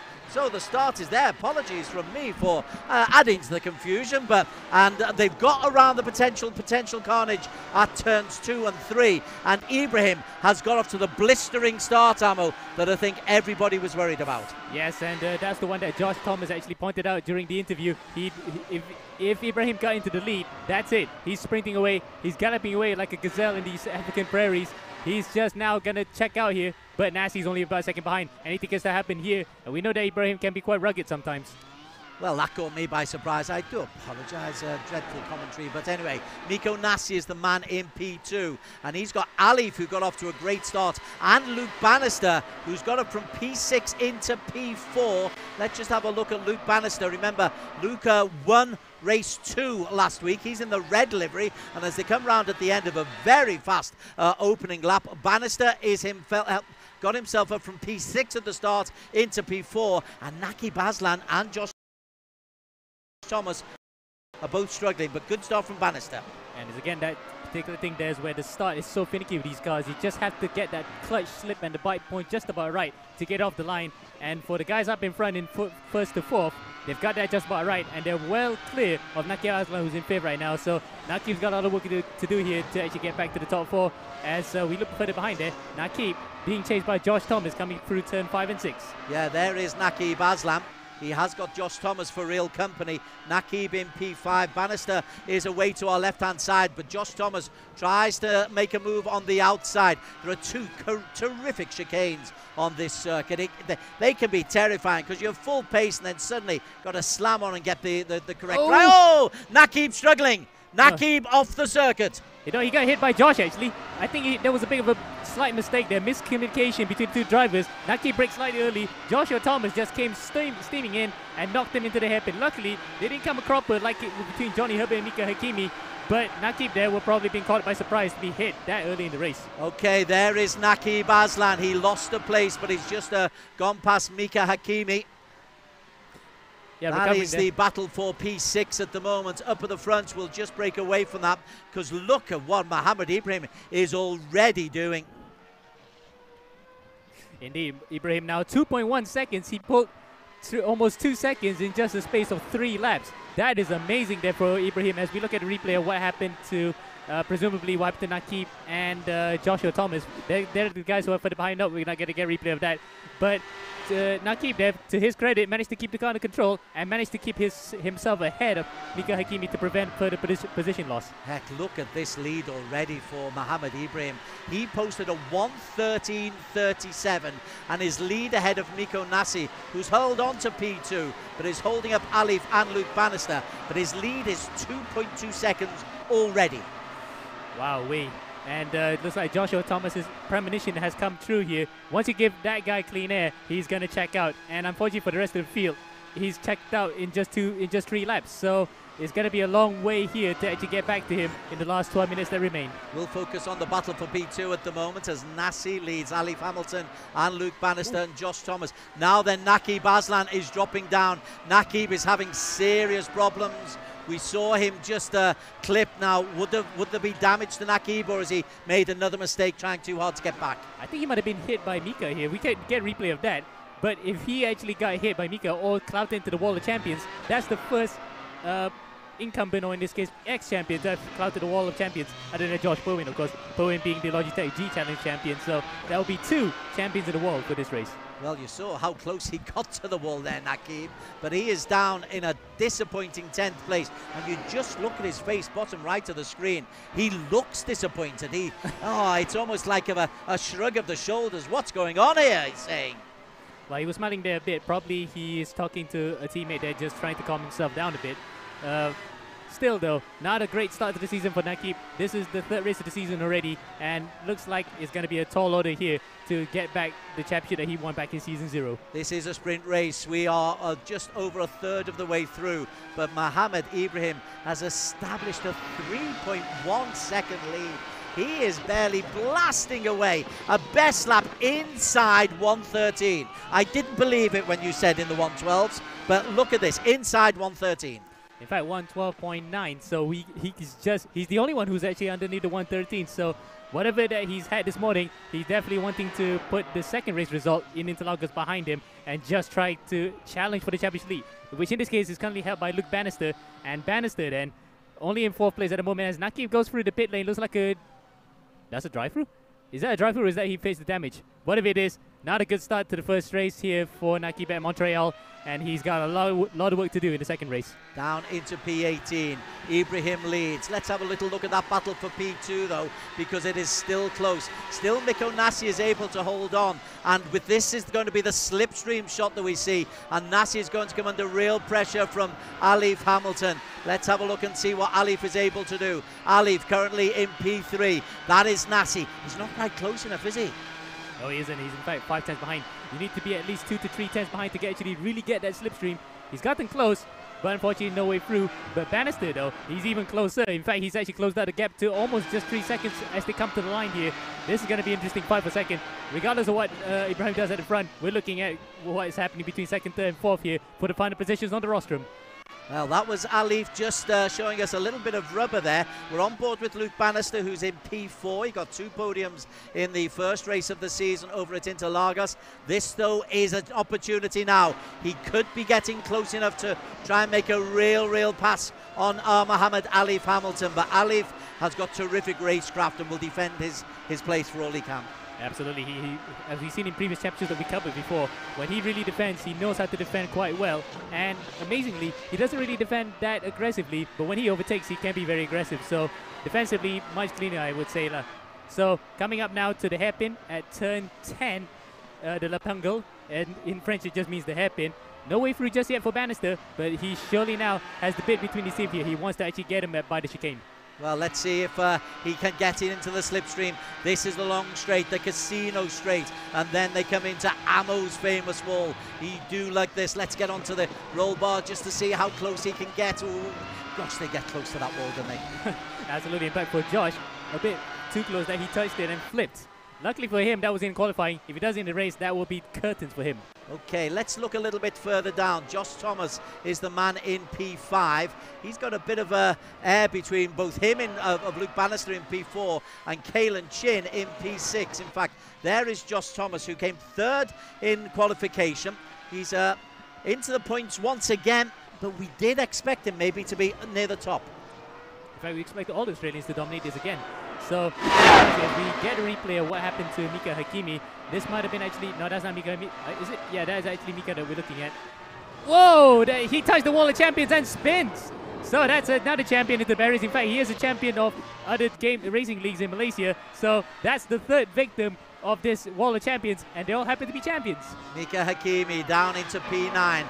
Inigo Anton, we've not really mentioned Inigo, the best of the Filipinos. He's in P8 at the moment, but maybe struggling a little bit as he comes down onto this long straight, the casino straight. But look at that, he's got a long way ahead of him between Josh Perwin and Mika Hakimi behind him. But Inigo, let's see if he can make up any ground. Currently in P8, that'll be worth 8 points at the end of the day, but it's been a tough old season for Inigo so far.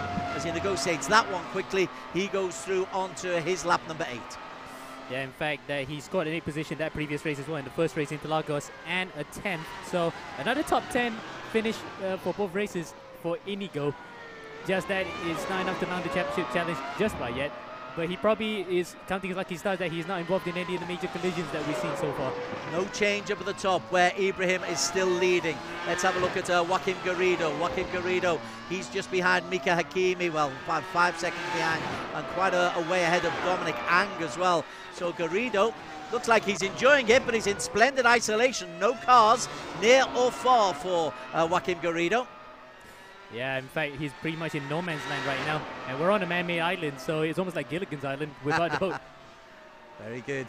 Now then, my favourites, Tengku Jan. Oh, gets a bit of rubber and drops down below Naki Baslan, who slides inside. Tengku Jan moves out of the point-scoring points there. He caused a massive collision on the start line last week. He said these Diallos can be very difficult to cope with. Absolutely, and the fact that he didn't get the start right, it was that clutch slipping that we mentioned, and a lot of wheel spin that he carried off into another driver. He said that he was part of your generation, well, he was the pinball wizard that time round.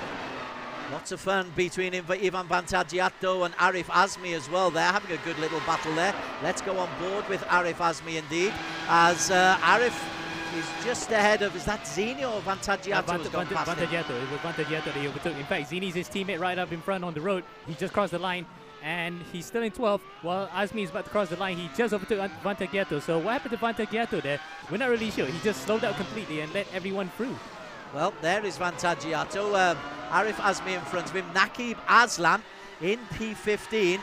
Well, I tell you what, Nakib is used to being at the top of races. Now he's just going to have to learn how to work with the rest of them as he goes around the outside. Arif Azmi, Vantagiato defends, and Nakib hasn't got the speed.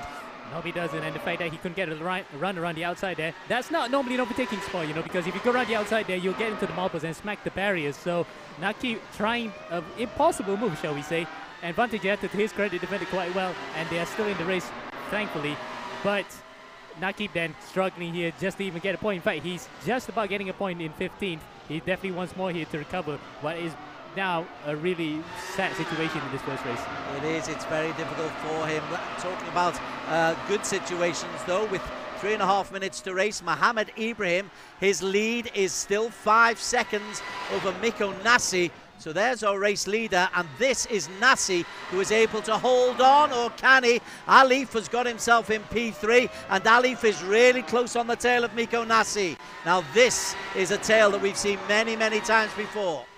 Yes, it's like the battle of the two veterans here, and they're veteran sim racing drivers who will not give each other an inch, but they will fight cleanly, I would say for sure, because I did say earlier that Alif will definitely try to overtake aggressively, but he does give a lot of racing room, so respect between these two guys might be high, but at this moment in time, they just want to focus on trying to get the better of each other. Once again, not quite able to get there as we have a look at Kale and Chin just being involved in a little incident. Smashing off the wall at the back, or... no, he's coming through the first. Oh, the car jumped!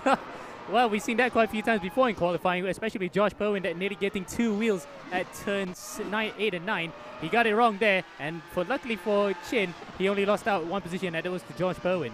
I think it was Perwin. Yeah, he did. So Perwin goes through. Let's get back to this battle for P2 once again.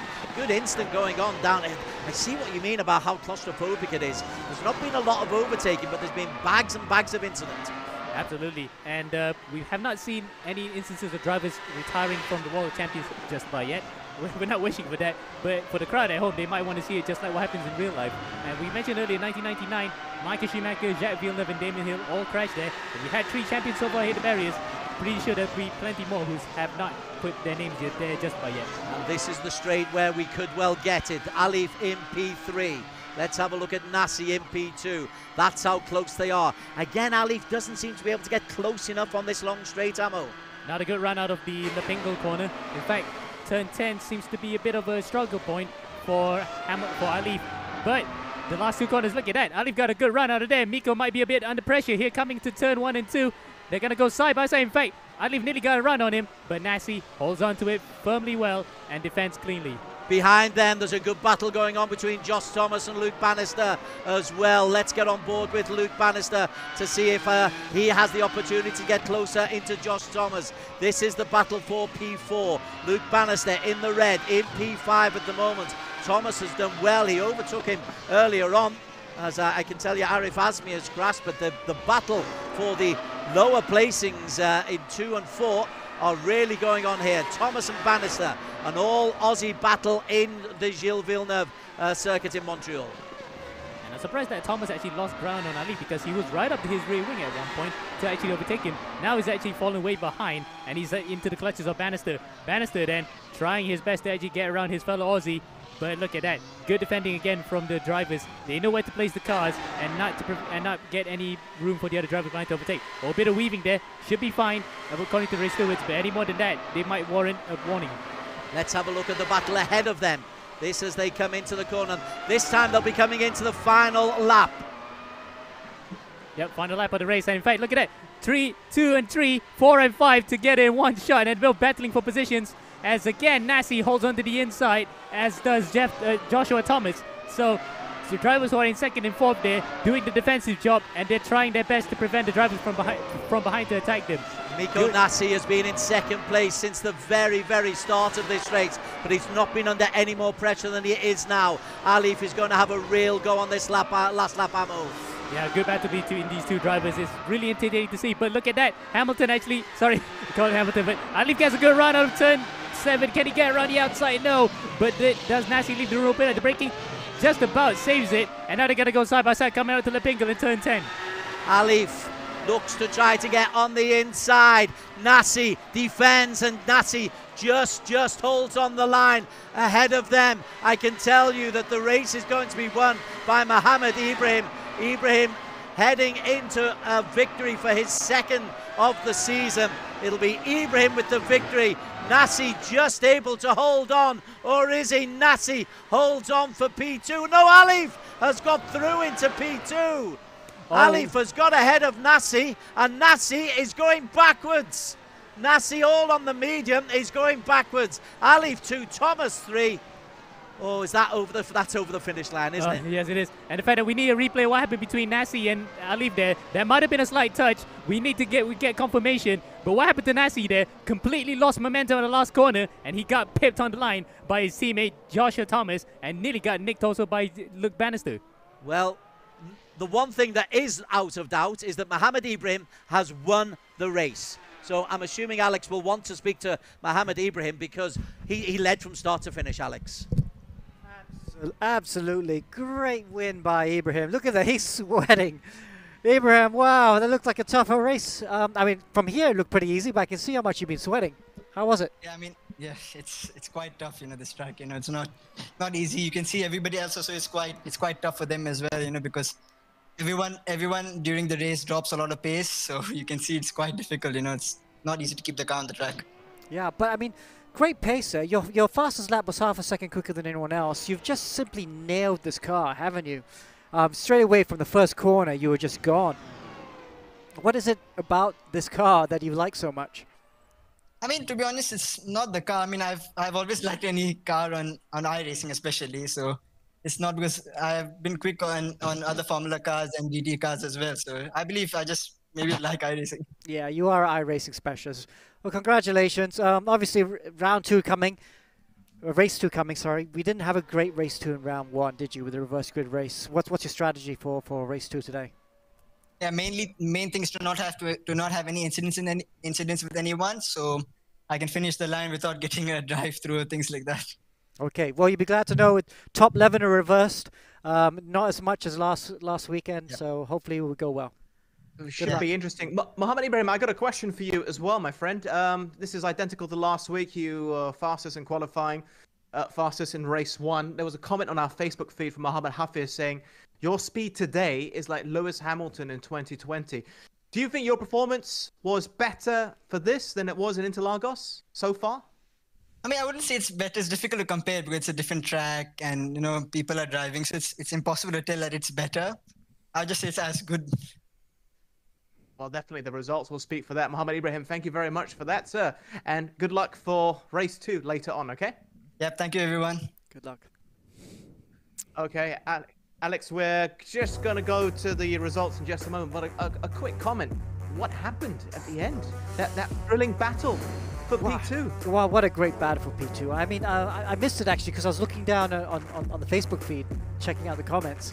But yeah, it looks like Mika made a mistake in the last corner and lost 2 positions. You know, that's going to be tough. That's 2 races in a row now. He's lost a lot of points on the last couple of laps. He'll be disappointed with that.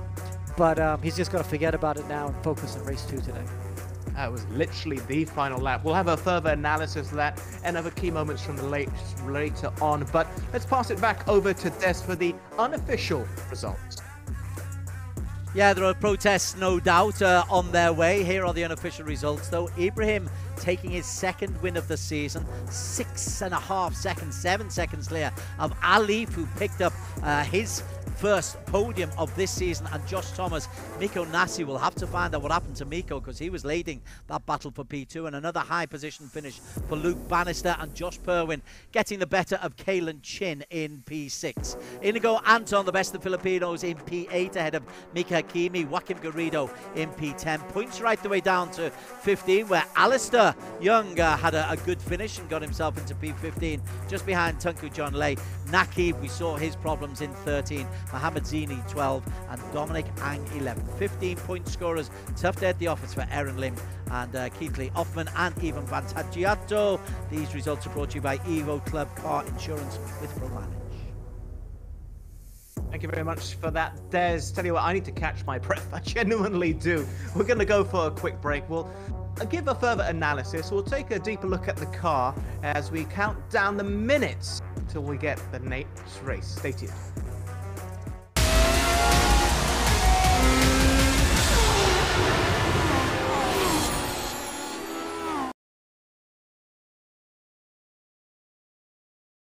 When I switched to pro mileage, I got 46-47% of savings. I paid 790 for it. Compared to any other insurer, the cheapest was 1,290. Pro mileage was the only one that gave me 5,000 extra value to cover, yet still cheaper. My Volvo XC40 1 year premium 6,000 over ringgit. Then I start taking pro mileage.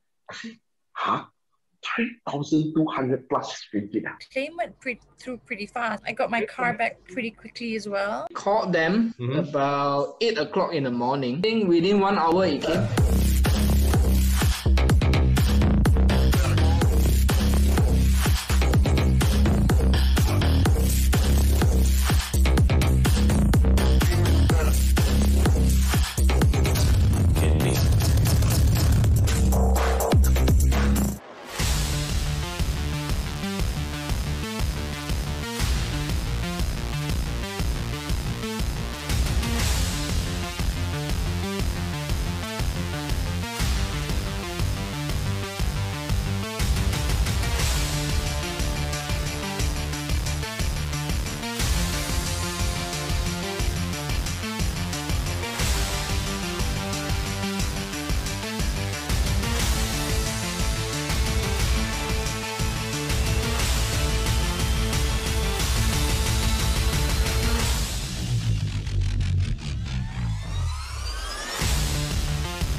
If I was to say the name Dallara to anyone involved in motorsports, I think they all would know exactly what I'm talking about. Dallara is the biggest chassis manufacturer in motorsports. They're one of the most iconic brands, and they've been involved in every major championship in the world. They've been in Formula 1, IndyCar, World Endurance Championship, Formula 2, Formula 3, the whole lot. They are Italian, and they have been the geniuses behind iconic cars for many drivers around the world. So we'll be using the IR01 Dallara for the most of the season, 6 rounds out of 8. Is basically iRacing and Dallara's combined efforts to create their own version of what I could comfortably say is a Formula 1 car. Well, Dallara, I think the drivers will be very used to it, and so I'm expecting no real problems for the drivers to get to grips with that. It's a really fun car to drive. It looks super futuristic, also looks really aggressive. It has a very nice V10 engine in it. The sound that you get from it, it reminds you of the classic F1 cars. It's just amazing to hear again. Next thing is its grip levels, its aerodynamics. You can take, quite a lot of speed into a lot of the corners. And it's 900 horsepower. Incredibly quick, a lot of downforce. It's like what any driver dreams of driving. The biggest skills that a driver would need will really be their sensitivity on their right foot. This car has no ABS or traction control. caution. Small mistake costs you a lot. You can't just go through a corner at a comfortable speed, you have to push the car. Because it's very easy to lock up the front tires, especially when you enter the slow corners. It's just so difficult to control with the wheel spin, but it just rewards you once you get it right. Lots of downforce, lots of wings means a lot of turbulent or dirty air. And it's also quite tricky to set up because it has a lot of understeer and it also has a lot of oversteer on exits as well. The movement of the car is very, very responsive, very sharp. You can get a lot of oversteer out of nowhere. So if you don't have good reaction times, it might be too late before you can catch it. Much more difficult to drive than the FRX 17, but us drivers, we like to be challenged. It's just a very, very fun car to drive, and I am going to like this season a lot. Yeah, I probably think, to be honest, medium.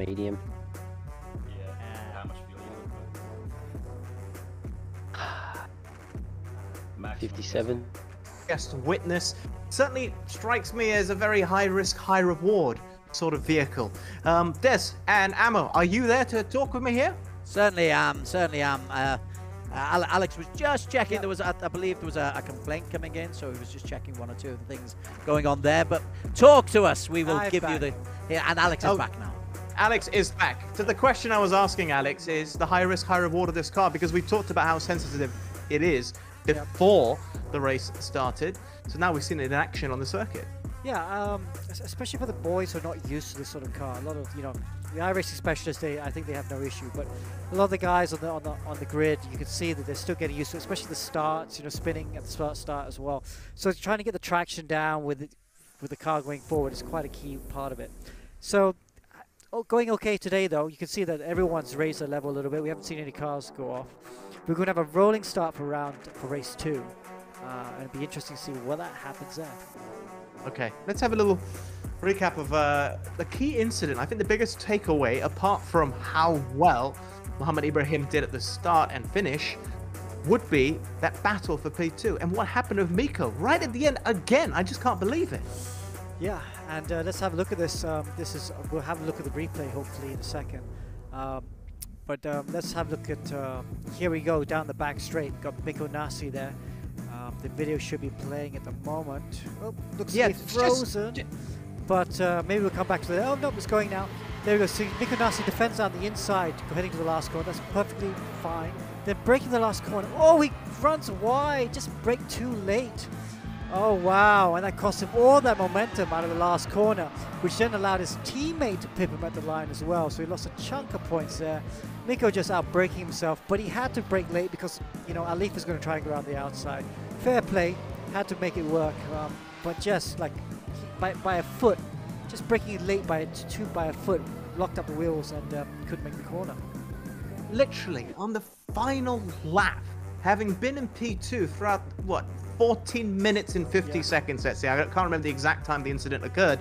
It's astounding. But anyway, let's get some of the drivers in for an interview. We'll speak to Miko in just a moment because we have the man he was battling with, which is Alif, to talk us through his recollection of the race. Because Alif, your concentration on your face told a story in itself. That was challenging. That was exhausting for you. Yeah, it was good fun, for you guys. I hope it was good fun for you. Good fun for me, finally figuring out the game and figuring out the car. And yeah, I'm just glad that you guys had a good show to watch. Certainly, no doubt about that. Yeah, I mean, it's exciting to watch. I mean, coming down the last lap, Alif, into the last corner, you're on the outside. What were you thinking at that point? You think you're just going to try and outbrake him, or you knew that Miko was going to outbrake himself?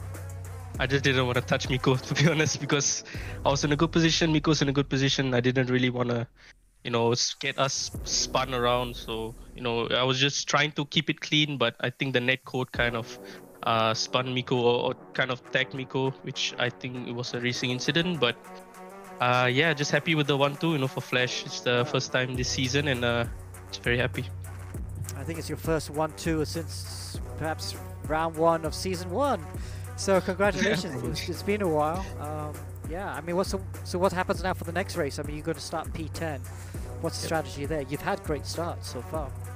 Yeah, but it's rolling starts this time, so it's a bit different. Can't really capitalize on the standing starts, but I'm going to try to speak my way through the battle and see where we end up in the race and just try to adapt from there. Awesome. Adam, anything? No, that's it. That's Want to it. wish you the best of luck. It feels like redemption for you this race, and good luck in the final one for the day, okay? Thank you. Cheers. All right. You'll be extremely happy, Alex. I do want to talk about how you're operating with the rolling start and the reverse grid, but we'll say that for later on because I think we have to bring in Mikko Nassi into the conversation. We spoke to him last week after the final race. We're speaking to you again today. Disappointment for you? It must be nothing else. Yeah, that was a bit annoying. It was second until the very end, and then dropping to fourth. But fortunately, at least one of the guys who overtook me was Joshua, my teammate. So not all bad. Could have been worse. You want to talk us through the race? Because you got intense pressure for the whole race.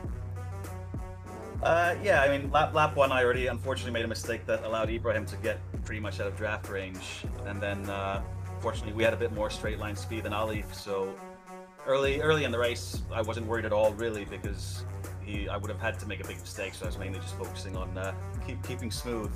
But then, yeah, towards the end, I killed my tires, I think, a little bit before Alif, and yeah, then he was able to challenge, had to start defending, and yeah, just unfortunate then. Tire moved a little bit left, and we had a tiny bit of net code. Tiny bit of net code. Anyway, it's a reverse grid race now. What's the plan? Yeah. Wouldn't mind a standing start now since I got a decent start in race one. But yeah, plan will be to check the weather first and then make a decision on tires. But I think it'll be pretty similar for everyone. Soft. Okay. Well, good luck. Mikko, anything, Adam? I'm glad you still have a smile on your face. Yeah. I'd really like to see that. Best of luck in the final one for today, okay? Thank you. Awesome. All right. Alex, 15 minutes, a lot of drama. Why don't you talk us through some of the key highlights? Yeah. All right, let's go through the highlights. Yeah. So, Mohamed Ibrahim had a great start. Look at that start. Goodbye flash 1-2 into turns 1 and 2. Then this, Joshua Thomas tagged Nakib Aslan. Bit of netcode there, so I don't think anything was going to happen there. Nakib then had to fight back, I think, for a drive-through as well, so from the very back. So not a very good race for him, although he did qualify P5. Then Mikko Nassi absorbing all this pressure from Alif. And Alif finally good, looking to the outside, then look at that. Ooh, Mikko just outbraked himself just a touch. Allowed Alif through to P2 for a flash 1-2. With there's a shot of Ibrahim winning as well. So with Thomas and Bannister in P3 and 4. Mohamed Ibrahim picking up the maximum points, 27 for fastest lap as well. Ali for P2 for him, a flash 1-2. Safe house 3-4. Nassi just holding off Luke Bannister as well, who had another top 5 finish ahead of Josh Berwin. Kalen Chim, we saw he and Berwin had a right old battle. Inigo Anton, best of the rest for GT Radial Eurasia ahead of Mika Hakimi in P10. Joaquim Garrido confirming P10 for GT Radial Eurasia. Thank you very much for that. Let's start to preview what we can expect. What are the differences in the reverse grid for this week, Alex, as opposed to last week? Okay. Rolling starts and all of that. So, I mean, depends where you're at. I mean, from Des's point of view, he loved the carnage around in race 2. I don't like the carnage so much. I like it a little bit, not as much as Des. So, because a lot of, when you do a reverse grid race, a lot of more inexperienced drivers at the front were spinning at the start. So what we've done is we're going to have a rolling start for race 2. I know Des doesn't like it, but it should allow for a more sedate start, shall we say. Although you have to worry about turn 1, turn 2. Turn 1, turn 2, this is that traffic jam that's going to be there. Okay, well, you pulled rank by having that reverse grid in the format that you've wanted instead of what Des would like to see. Anyway, we've talked plenty about what we've seen, and now all that's left is the main race of the day. The reverse grid, all 30 minutes of action is next here. Stay tuned.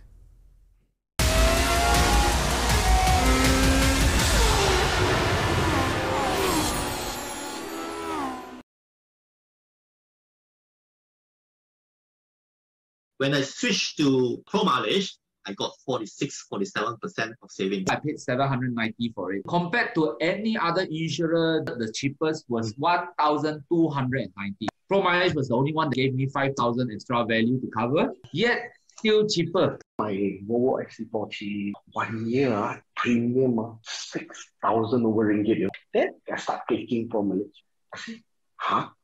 3,200 plus ringgit. Claim went through pretty fast. I got my car back pretty quickly as well. Called them about 8 o'clock in the morning. I think within 1 hour it came.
Coming up next, the last race of the day in Circuit Gilles-Villenueve.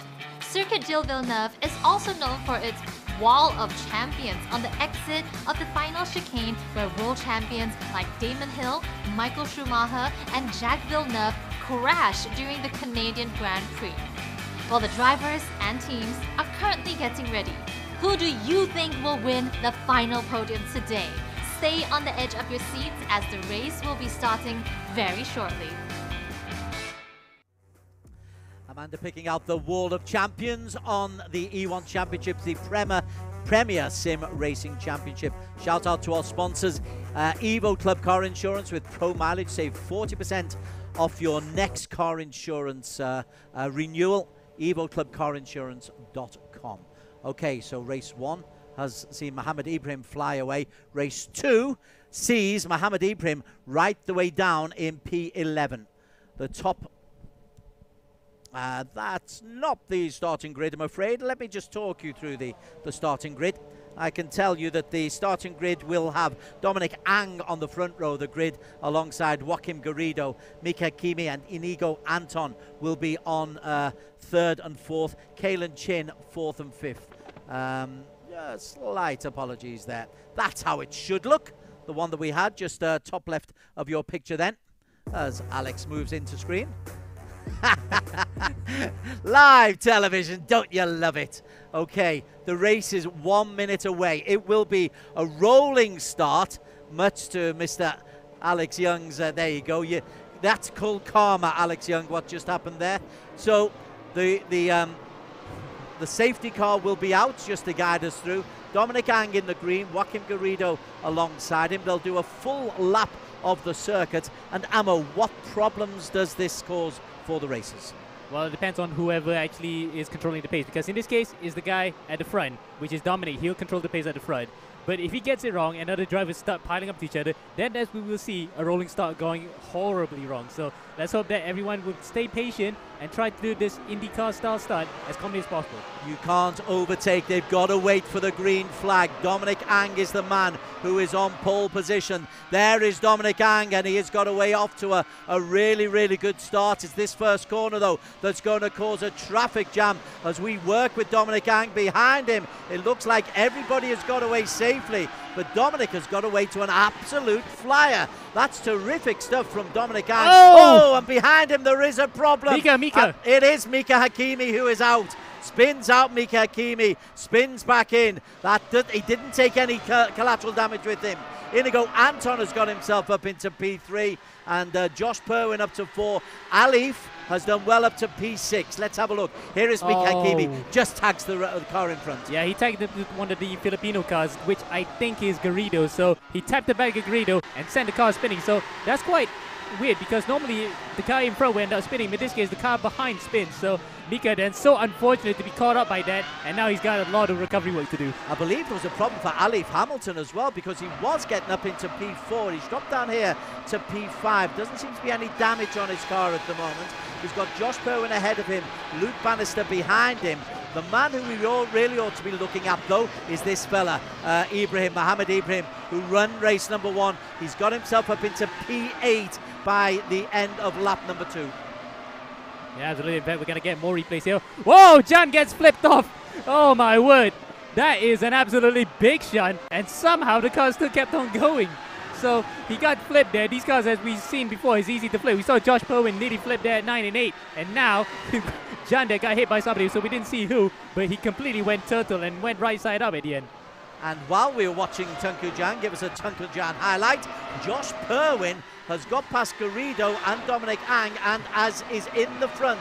So Josh Perwin is leading. Joaquim Garrido and Alif up to P3. Inigo Anton drops behind him. Alif has been in problems. Oh, dang, that is a big accident, actually. And I wish we could get a replay of that. What happened to Dominic as well? That he lost completely a few positions. As Alif goes on the inside. That's the overtaking that he tried. The aggressive move that he always does to actually gain position. Nearly takes out Ibrahim in the process. What is going on here? Everyone, calm yourselves, please. Well, Mohamed Ibrahim is the man who's in front of him, and Ibrahim has got himself up into P6. Alif has been as high as 3, as low as 7. Now he's currently in P7 as we follow him. Behind him, Naqib Aslan's made a decent start as well. Naqib has got himself up into P8. Up front, though, Josh Berwin, 2 seconds clear, and only Inigo Anton has been able to go along with him. Anton carries Luke Bannister as we look at the battle here for P2. Best of the Philippines, Inigo Anton, Luke Bannister in P3. Oh man, we need to calm ourselves down a bit from that start. But yes, Anton there from pretty much out of nowhere, I think, because Anton, yeah, he was in 4th place at the start of the race, made his way up to 2nd, and we need a replay of what happened to the 2 incidents that led up to him being in 2nd right now, which was Dominic Ang losing the lead. And this very corner, 8 and 9, just now we saw a car up in the air, which I think was Alif's car. We really need to find out what happened there just now, but at the moment at least, 2nd place for Anton. He is under severe pressure from Luke Bannister, the preliminary championship leader right now. There is Luke Bannister as he looks. Now is he close enough to get into the slipstream? You just need to. Oh, he's going to make a move there. Bannister moves on the outside. Inigo Anton can't really defend, and as they come into the chicane and the champion's wall, Bannister moves imperiously behind his teammate Josh Berwin into P2. These two, Amo, are looking in really good nick. Absolutely, Des. And the fact that Black Ops Racing themselves are looking in really good nick after ending season 1 really disappointingly. They've come out of the box fighting, and now they're really trying to take the championship both in drivers and teams by storm. The difference with this race too, that rolling start didn't produce the carnage we expected. Later on it did, but it didn't produce it early on. But Miko Nassi, he is worthwhile having a look at, because Nassi, after being robbed of P2 in race number 1, or sorry, denied a P2 in race number 1 by his late braking, he's got himself up into P4 in race 2. That's a solid effort from Nassi, because he started down on the 4th row of the grid. Absolutely, and the fact that 4th place right now is kind of like a bit of pleasing circularity, we can safely say, but that's not what he wanted. That number on his car right now, number 2, was where he should have been in race 1, and a bit of netcode, as what Alif said, send him backwards to 4th place, but he can't dwell on that for long. He needs to defend here from Mohamed Ibrahim, who really is looking on fire here today. Yeah, Mohamed Ibrahim is the man who won race 1 by a mile. He's here in P5. He maybe doesn't like getting involved in so much of the traffic, but he is so seriously quick. Kalen Chin is the man who's just behind us. We are on board here with... now, let's have a look at Alif. Is this the earlier incident? Yep. Yeah, Alif just trying to brake late. It's fun to watch as Alif, isn't it? Absolutely, and the fact that he wanted to do this thing that I've mentioned before. He will actually go for aggressive moves, but I didn't expect him to go for a lunge that deep. He might have outbraked himself, and he happened to actually just counterpoint his teammate coincidentally and nearly took him out of the race. So Ibrahim lucky there to walk away without any much damage. Ibrahim is currently in P5, chasing Miko Nassi. Miko Nassi currently holding on to P4, but that'll be becoming increasingly difficult, because Ibrahim is seriously quick. Tries to go around the inside, and Mohamed Ibrahim moves into P4 ahead of Nassi. Cute little overtaking maneuver. Oh, Nassi, what does Nassi have to do to get away from a flash car? He had to deal with that at the end of race 1, now he has to deal with it in race 2. But looks like Ibrahim's gotten the move done. He tried to switch back at him and tried to get him at the straight. Unfortunately, nothing to it there. Now he's going to have to defend here from Kaylee Chin and Alif. So he's going to meet with Alif again for the 2nd race. Behind them, that's a clever old move there coming in from Kalen Chin, I think it was, who's trying to get on the inside of Miko Nassi. So Nassi, having defended for so long in P4, is under pressure for P5 from Kalen Chin. It's a tough old time for, well, this is Kalen Chin in P6, it's Alif behind him, and Naqib Aslan has quietly got himself up into P8. So some good drives so far, as Kalen feels the pressure from Alif. And looking at quintessential quintuplets here, 5 drivers that we are touting to be contenders for the championship together on the road. One guy's gotten away with it, which is Alif. Oh! That was definitely like. But Ibrahim's gotten away with it. Chin is involved, Alif's involved, and now Naqib's up as Chin. Is that Kalen trying to go on the inside? No, that's actually Alif going onto the inside of Kalen and takes away 5th place from Kalen. So now Kalen has to defend here from Naqib, and in fact, did we lose one driver? I think because that one driver that went in the end looked exactly like Nassi. Miko Nassi is out. Miko Nassi is out, And there is why Mikko Näsi is out. He has disappeared and is off the... Oh, what a tough day for Mikko Näsi. There he is, stranded in the pits. Oh, you got to fear for him. I really do, to be honest, because he nearly got put in that first race and had to be taken up by, I think, a bit of desync, we call it in gaming, because he just synced out of the internet for a second and the car went flipping the air. So he might have been sent somewhere into the St. Lawrence River for all we know, and he's now out of the race. Very unfortunate run for him. He's going to have to put this into the bin as well. In the meantime, look at this from Josh Purwin. He has yet, would you believe, to win an E1 championship race. Josh Purwin, he's had 2 second places, 4 third places, and now it's very early. There's still 22 minutes to race, but he is in a fine position. He's a second clear of his teammate, Luke Bannister. So it's looking good for Black Wolf once again. Black Art, sorry. Yeah. Black Art. Two black teams with the name black in the white. But yeah, anyway, Josh is in really good position right now. He definitely can break the duck here today. Unlike Sebastian Vettel, who nearly ran to a pair of seagulls back in 2016, he can break his duck here right now to claim his first win. And what a better time to do it than on his favorite sim racing platform, which is iRacing. Well, they are the front 4. It's all pretty tight, and Inigo Anton, to his credit, has done well to hold on to the tail end of the 2 Black Art racing cars. Apologies. And so Black Art's leading the way. This is a beautiful circuit, isn't it? Particularly these helicopter and the blimp shots. They show the beauty of it. But the drivers are focusing on getting and staying on the black stuff. Absolutely, yeah, Des. And the fact that with the trees around him, it just becomes a bit claustrophobic, especially the fact that the trees also cast a shadow. It's like the Nürburgring back in the 60s, where you had no walls on the other side. It's the trees that you use as a marker. In this case, the walls are around and the trees are up above them. It just creates a sort of tunnel vision when you go through the circuit. E1 Championship, a virtual championship. But my word, it's looking pretty good. Behind them, Mohammed Ibrahim has got himself happily into P4. Let's have a look and see if Ibrahim is able to just make any move on Inigo Anton, who I'm really impressed with Anton. He has been able to stay the pace of those front 2 and has not been dropped by the Black Arts team. Absolutely. In fact, I thought for a second after Bannister overtook Anton's going to lose track of him and get overtaken by Ibrahim. But no, he's actually sandwiched and he's getting into the thick of it. This is definitely going to be his standout race here. He knows that now. He's got the pace to challenge the best of the best here on this platform. Mohammed Ibrahim is the man who's in P4 for Team Flash. He's bottom right of your screen. Winner of race 1 last week, winner of race 1 this week, fastest in qualifying on both occasions. Clearly an iRacing expert, but Inigo Anton is defending well at the moment. These 4 are breaking clear. Alif Hamilton is the best of the rest. He's in P5, but he's nearly 3.5 seconds down as we just wait for Alif to come through the picture now. Oh, that's a big gap, you know. 3 seconds almost, in fact, between himself and his teammates. So Alif here, another chastening race, shall we say? Despite, yes, he had a podium in that first race, but still, again, he's way behind his teammate. He's nowhere in contention right now against Ibrahim. He's got Kalen Chin and Nakib Aslam for company, as so often in the E1 season. Let's go back up to the race leader, Josh Purwin. We tend not to give the race leaders the care and attention they deserve, but Josh is lapping very, very nicely at 1:12.38. Sorry, a 1:12.47 his last lap, a 1:12.38 his previous lap. Consistency, consistency, consistency.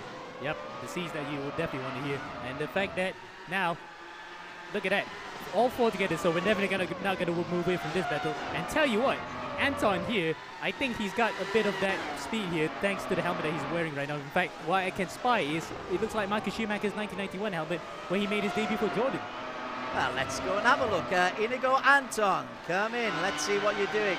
There he is in P3, although he will come under pressure in just a second from him. Yep, it is Michael Schumacher's helmet from 91. So nice bit of symmetry there to pay homage to 30 years that a legend for Formula 1 has actually made his debut. Now, look at this. This is a really good run from Anton. He is in the thick of it. Oh, slides out a bit from turn 10. Kept it together. Now he's going to have to stave out the pressure from Mohammed Ibrahim. Yeah, Mohammed Ibrahim fancies the opportunity just to maybe get in close. He's close enough in the slipstream. Tries to get on the inside. Inigo can't. Oh, he overcooks that. Massively goes into the pits. Now, was that a deliberate pit stop? I don't know. I'm actually quite perplexed. Yes, it is actually. Wow. It looks like a pit stop. So he is coming in now, and he is one of the very first runners to do so on the medium tires. Would you believe it? That is so early. I wasn't even thinking about it for another 5 minutes. So Mohammed Ibrahim into the pits. Meantime, Josh Perwin leads. What's happened to Inigo Anton? Has he been dropped a little bit? The answer is kind of. He's dropped off maybe a second off the pace of the Blackhearts front two. Yeah, the fact that I think the Blackheart drivers are working together here to keep each other slipstream. So Perwin and Bannister might be communicating with each other here to pull the gap on Anton. And with that little mistake that Anton had coming out of the hairpin, it's enough to give them a second advantage over the guy in third place right now.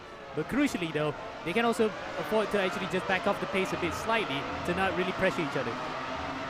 Okay, let's just move away from that front three and let's see what's going on a little bit further down. Josh Thomas has got himself into P7, but he's rather in a race of his own. Behind him, Joaquim Garrido and Mika Hakimi having a bit of fun, the two youngsters. So Thomas is in P7 as Alif goes into the pits as well. Now let's see what they come out on. Ibrahim has come out on mediums. Alif into the pits. This is surely very early, Amil. Very, very early. In fact, they stopped even before the halfway point, so they might just go into... No, it's medium tires as well. So, yeah, quite perplexingly early. A bit of a curveball strategy here from the Flash team. We normally see that from Stratos, but I think because they're so confident on these tires, they want to get a bit of clean air. I can tell you that Miko Nassi hasn't given this race up, although he dropped out massively. He's down in P18 at the moment, but he is on soft compound tyres. I think he's saying, fastest lap. Fastest lap. There's no way doubt about it. And at least unlike in Formula 1, where you need to be in the top 10 to score fastest lap, you can be anywhere you want on the track, so long as you finish the race and you can get the fastest lap. So, yeah, Nassi here. A bit of a hopeless situation right now, but at least he's got someone for company. And this is in the form of, I think, Kifli Hoffman. So it is Kifli that he's actually battling for position on the road, but not for position on track. Yeah, we haven't given much love and attention to Kifli Hoffman. Here he is as he comes through. He's in P17 at the moment.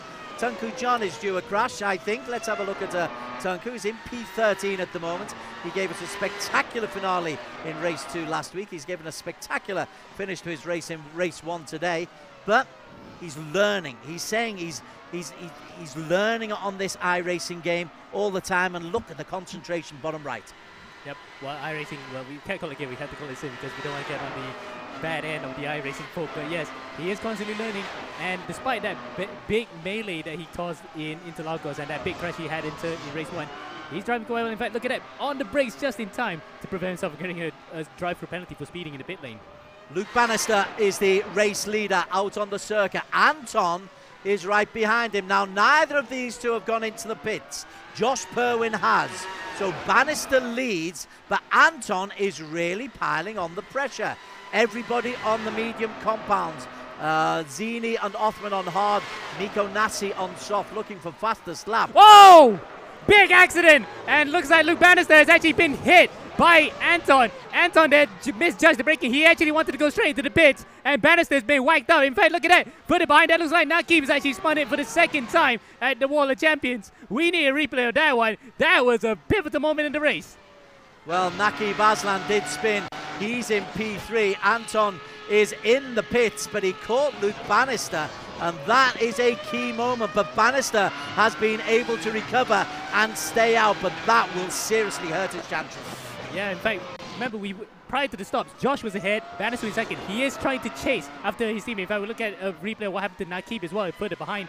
Let's see, comes into the Wall of Champions corner. Did he hit it? Yes, he has hit it this time. So, second time in a row that second time in 2 races that he's hit the barrier, and it happened to be the Wall of Champions. Well, if you're going to hit a Wall of Champions. But Nakib Aslan is now, he's second place out on the circuit. Bannister, though, was just tagged and has recovered really well by Inigo Anton. Now, Anton has come out. He's in 4th place. He's come out after his pit stop with Mohammed Ibrahim. Now then, this is Luke Bannister. This is where he was tagged, just by Inigo. Oh!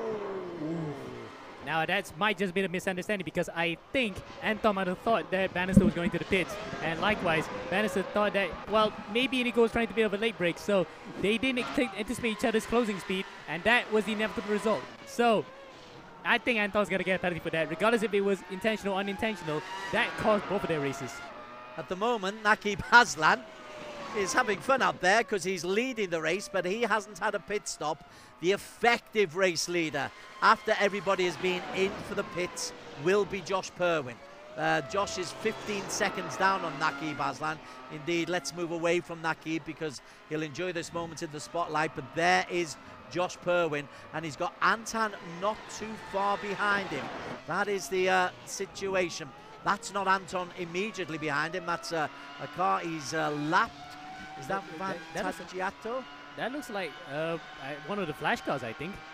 Or is it a safe house car? Yeah, that is actually a safe house car. So that could be Mikko Nassi that he's just overtaken. Yes, indeed. Indeed. Nassi has indeed set the fastest lap, a 1:11.58. Oh no, Ibrahim's 1:11.56. Gosh, Ibrahim faster on medium compounds than Nassi is on soft. Yeah, they follow the clear quickly, don't they, the soft tyres? In fact, Nassi also had to deal with back markers. Well, not his back markers, but people who he would have been back markers. He had traffic to deal with, and unfortunately he didn't get a lap in to actually set the fastest lap. So Ibrahim then gonna steal points from him even there. So right now for where Nassi is, he's gonna score no point in the second race. Here is Naqib Aslan, still the man leading out on the circuit. It's a case of how long he will trust those tyres to stay out there. He does have to come in. A pit stop is compulsory. But he's got nothing to lose, Naqib, has he? Got nothing to lose. Drive these tyres until they're bald and then maybe get on softs. Yeah, indeed. And he was right up in the top 10, you know, by the end of the first lap. So he might just have a bit of a half chance here to get more points out of it. But it has been an absolutely tough couple of rounds here for Naqib in his quest to try to reclaim his championship. Well, this will tell us whether or not he's going to go into the pits because he's on the casino straight before the wall that he's kissed a couple of times already in homage to the champions, although not deliberately. Let's see if the camera will catch him giving it a 3 kisses for good luck. No, straight into the pits. Yep. And tell you what, that strategy that we see from Stratos is coming here as well. He's pitting as late as possible to get the best possible chance to get fresher tyres towards the end of the race. As we see, well, that's not Ibrahim, isn't it? Josh Purwin. That's Purwin. Yeah, that is. No, I mean, we're looking at the car behind. That is still Nassi. So Purwin is still staying in front of Nassi, but further behind, Ibrahim has actually overtaken Anton. So this is crucial here, whether or not Purwin, who is in the net race lead. In fact, he is in the race lead now after Naqib went to the pits. He has to hold on here for dear life because he's one of the early pitters as well. In fact, lap 13. So yeah, he's gonna have to hold off Mikko Nassi here for the race win. In fact, we look behind. Here's the replay. Yeah, that's Ibrahim overtaking Anton around the outside. Clean as well. So Anton, they're not giving much of a fight against the top guys. He just wants to finish the race in a strong position. I do like these replays that iRacing give us. Here is Mohammed Ibrahim in P2 at the moment. The gap is just over 2 seconds, but there's 9.5 minutes still remaining for Josh Purwin. Now we know Josh can be aggressive as a defensive driver, and he's going to need to be. He's got some back markers to negotiate first. In fact, the first of those back markers he has gone through happens to be a championship rival as well, which is Mikko Nassi. So Nassi now turns the guy who's going to try to attack. He's not giving him an inch here. In fact, look at that. Nassi's still pretty much close to his tail, so he's definitely not giving up this fight, even if it is for nothing. And, whoa, what happened to Nassi? Alif has gone in, and Nassi's off the track. Alif Hamilton has got himself ahead of Inigo Anton into P3. Yeah, Nassi has pulled out. I think he tried to get that fastest lap, didn't succeed. May well be changing for a second pit stop, perhaps. A second set, another set of stops, I will reckon, to well, there he is. Take him to the end. There he is. And indeed, second pit stop for Mikko Nassi up at the front. This is the battle that we will keep a very close eye on. We'll see if Ibrahim can get closer, and already he is 0.4 of a second faster on that last lap. He's actually putting the hammer down now, trying to pick up the pace here. He might have been actually slightly distracted by seeing what should have been a rival, but actually is an actual back marker behind. chasing him, so might have been slightly distracted. Now that he's got clear air right in front and indeed a bit of a gap right behind him, he can try to put a hammer down and pull up a gap, at least to a comfortable distance where he's not going to be bothered by Ibrahim to score a W. What I can see is that a certain Ali Hamilton is making moves as well. Inigo's Anton has lost a podium place, and Kalen Chin, sorry, that's, who's behind them? Is that Kalen Chin? It is Kalen, So Kalen Chin is now threatening. Let's have a look at Kalen, see if he's able to get close enough to Inigo Anton. So Anton, who was really, really competitive in the first period of the race, is finding it a little bit tougher in the second half, but it's still, he's looking for a good top 5 position. Yeah, and in fact, that top 5 still on for this guy, Kalen Chin, as well. So Anton, while he was on the podium at one point and he actually was chasing the front 2 or the black cards guys, he is still maintaining the pace though. Amazingly, he's still within that top 5 shout. So anything were to happen between the guys in second and third, which is of course the 2 flash cars, and Kalen behind, he's actually in a good position here to score a podium. Let's have a little look back at Naki Baslan. He's had an interesting race. He has come out on soft compound tyres. P7 at the moment, 2.5 seconds down on Josh Thomas. Now, can you make soft compounds last for 10 minutes? 10 minutes. Yeah, he actually was one of the latest drivers to actually make a pit stop. So he's gone for the usual strategy where we see before in E1 that tried to go along with the hardest compound tyre and then tried to finish it off in the shortest period of time with the softest. So the Stratos team here have gone for the curveball strategy that we've always seen before. And will it pay dividends? I kind of have my doubts, but Naki would definitely try to aim for the fast lap. Oh, he nearly loses it coming through the world champions. It would have been third time unlucky there if he actually hit it. Wow, he is fun. Miko Nasi is out on soft compound tyres as well, as Othman goes into the pits. Now then, back to our race leader, Josh Berwin. That gap has closed. That gap has closed to within a second. Mohammed Ibrahim is looking for a race double here. Indeed he is, and he's got a better opportunity here at a track that he actually kind of, you can safely say, likes, because he was actually fast from the get-go in qualifying, and slightly different setting compared to Interlagos, but nonetheless he's still mighty quick. And look at that, he's got more people for company, not just the guy in front of him, which is Powen, but the guy behind, Alif and Anton and Kalen Chin. Top 5 here within earshot of each other, and this is going to be a barnstorming finish in the last 5 minutes. Well, let's see if Mohammed Ibrahim is able to make a move anytime soon. Josh Berwin, right, now he knows the pressure is on. Berwin would love this to be 2 minutes from the end. Instead, it's 5 and a bit minutes from the end. That is a lot of time that he's going to have to defend. Ibrahim, a little bit of rubber shown there from Ibrahim, but he has closed that gap inexorably and is looking for this win double, which will be Ibrahim's first win double in the E1 Championship. Absolutely, and in fact that he had a tough time last time out in season 1 where he was not in his elements, to say the least, race room. But in this one, season 2, he's come to the box fighting, and he is fighting here to win this championship by storm. And looking at the tyre strategy, right, Ibrahim was one of the first drivers to pit around lap 11, while Josh was on lap 13. Josh, in theory, should have fresher tyres, 2 fresher tyres. He should be faster, but Ibrahim manages to close up. He goes on the inside, a bit late on the brakes there, and he loses it. Josh reclaims the position. They go for the switchback. Now it's going to be on the back straight here. Who's going to be bravest coming into the Wall of Champions? On the back straight, that is Ibrahim, just edges his nose in front. Mohammed Ibrahim is the new race leader at Gilles-Villeneuve circuit. They negotiate the Wall of Champions, and now then the lead belongs to Ibrahim. A Rin double is very, very much on the cards, and he's still got the fastest lap. It could be the perfect weekend at Gilles-Villeneuve circuit for Mohammed Ibrahim. We can safely say in French, because we're in the French part of Canada, the coup de grace for Ibrahim. He's gotten that move done, but I saw a back marker in front. That might actually prove to be a banana peel there. So we might have to wait and see whether or not Josh can actually battle back here, and will the back marker play an influence? Okay, let's not ignore the fact that Muhammad Alif is still in this race as well. And here we go, Anton. Anton's pace. You know what? I keep writing him off. Inigo Anton keeps holding on to the tail end of the likes of Alif. That's the battle for P4. Well, and they're not far behind. Is that a back marker in there yes, as well? in fact, it looks like one of the iRacing ERGP icons. And in fact, I think it might have been Kifli Hoffman. Is it Kifli or is it Tunku Jan? It is Keithley Hoffman. So Keithley then might just be the potential banana skin here for the drivers who are fighting for the win. Yeah, it is indeed. Let's get back to the front. Oh! Ibrahim! Oh! Caught!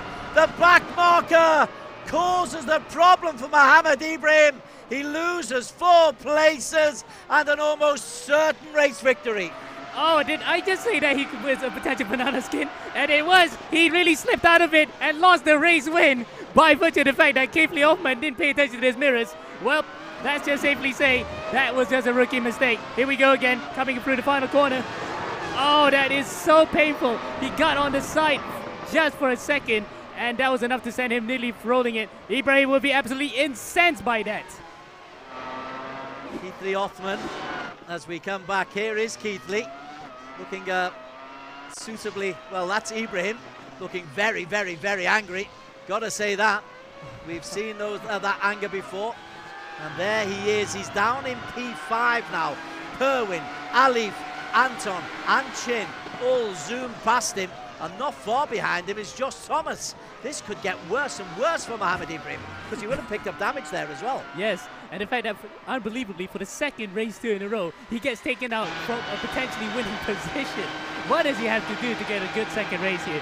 This time he thought that he got a job soon, but unfortunately a back marker decided to knock on his door and just rip it away from him. Something else has happened. Josh Perwin has had a big moment, and Inigo Anton is a run. Whoa! Oh! Look at that. Alif and Perwin have come together. There's the replay. iRacing, superb coverage on iRacing, and Inigo Anton is the new race leader. Oh, what a turnout for the books! And I think his mom Karen and his dad Carlos might be ecstatic. The house might have just created a little mini earthquake back in the Philippines. We did not expect this, and I did say to him, he looked really on form here, and the helmet of Michael Schumacher probably just gave him that luck. Well, Alif has been able to hold on to P2. Ibrahim, after his own catastrophe, is up into P3, and Perwin drops down to 5, and Naki Baslan up to 6. This is mental. This is great. Oh my word. Oh my days. I've never seen a race like this before. Last lap of the race. Yes. So many potential drivers who could have won that race were out of it due to collisions, accidents, or whatever. This guy has gone through. The guy that we did not expect to actually be in the winning position, he is now. This is almost like John Lazy back in 1995. He is counting his lucky stars here today. So there are 20 seconds to go on the timing. And Inigo Anton is the race leader. 5 seconds clear of Mohammed Ibrahim. And Alif has dropped out. Alif is in trouble. Clearly he was massively hurt by that crash. So Alif Hamilton drops out of a podium position and just glides into the pits. Looks as despondent as he possibly can. The contrasting emotions. Alif is desolate, and well, I'm sure Inigo Anton is saying, don't muck it up here, no mistakes here, don't crash, no World of Champions for me. Yeah, and also the fact that it was a drive-through there. Drive-through for Alif, so it might have been for multiple collisions. Meanwhile, we had to also spare a harder for Team Flash. They could have looked good for a second and third. Now the result's gone pear-shaped. This is the win. This is the final straight. This is Inigo Anton. He's on the casino straight. Don't do it in the Wall of Champions, son. Do not do the Wall of Champions. Safely negotiated by the skin of his teeth. Inigo Anton is the winner, remarkably, of race 2 at the Gilles-Villenueve circuit. Behind him, Ibrahim will come in P2. Josh Thomas in 3. Perwin 4. Naqib Aslan, his best result of the season. But what a story, Alex Young, for Inigo Anton. Wow. Well, they had all sorts of incidents, but we have to talk to the man of the hour. We've got so much to talk about. But first of all, Inigo Anton, this is your first race win in E1 Championship. You had the pace, you were up and down, there was drama all going around with you. What were your thoughts? I don't know what to say, actually, to be honest. This is actually like, you know, if it sticks, it's my first international win in a sim racing competition, so just don't know what to say. But firstly, I just want to say first I'm sorry, because there's so many incidents and so many stuff that just happened, you know. Yeah. And we had this little incident with Luke Bannister. I'm not sure if you saw it, but I was going into the pits, and I don't know why he braked so early. I don't know what he was trying to do, but we had a collision. And, you know, hopefully it's just a racing incident. But I just want to say, thank you to the whole team. Thank you to my parents. Go Philippines, I guess. To my supportive parents, they've been through me. They've been through everything with me. Just amazing. Congratulations. I mean, things were having, but you had the pace today. The pace was there, and you were there to benefit from some of those incidents. You know, it's the first win for GT Radio Eurasia. I mean, okay, we'll have a look. We'll go and have a talk with Luke as well on that incident. But yeah, I mean, we've seen you win an e-racing GP, but you're right. This is the first time you've won with such a big, tough field. Yeah, I'd just like to say thank you again, and just thank the Lord for always just been guiding me through all of this, and thank you to everybody who's just been supporting me. It's been such an eventful race. I don't know what to say, but my face doesn't show it, but yeah, deep down I'm really happy. I just don't feel that happy about the incident, but it's racing. Okay, awesome. Yeah, awesome. incidents. Congratulations. Incidents, of course, do happen. We'll find out on that later. Your mother, such a vocal supporter on Facebook last week, and you have a really strong following. Inigo, just a couple of names I've noticed: Jamil, Catherine, Jack, Ayman, Nabil, all on Facebook, all cheering you on. Do you have a specific message for them, because they are passionate about you? Yeah, it's just been amazing just to see, through everything, even from real life racing to going into sim racing, and the support is still there with everybody. It's just amazing, incredible that we can do all of this while COVID is happening in our own home, very safe. So I just like to thank everybody for your support. Hopefully you keep on believing in me, and next time I'll try and do better again and do my best. Fantastic. Alex, anything else? Nope, that's it. Well done, Inigo, and see you at the next race. Thank you. Congratulations. Awesome. Des, I believe you have the unofficial results to run it through with us. They will be unofficial, I'm sure, because there's bound to be one or two protests coming in. But Inigo Anton, GT Radial Eurasia Motorsport, the winner by 5.1 seconds. Could that be crucial? That 0.1 could be crucial. Mohammed Ibrahim, well, we thought he crashed out. He came back for P2 for Team Flash. Josh Thomas in the third place, ahead of Josh Perwin of Black Arts Racing. Naki Baslan, really remarkable result considering he hit the wall of champions 3 times for P5. Luke Bannister 6, Kalen Chin 7, Ali, breaks my heart, down in P8. Dominic Ang for Stratos 9. Hakimi in 10. He had his moment as well. Joaquim Garrido and Alistair picking up points as well. Aaron Lim, good result for the team EGG man. We hardly focused on Aaron. Congratulations to him. Arif in P14. Tunku Janlei, an excellent P15 for him.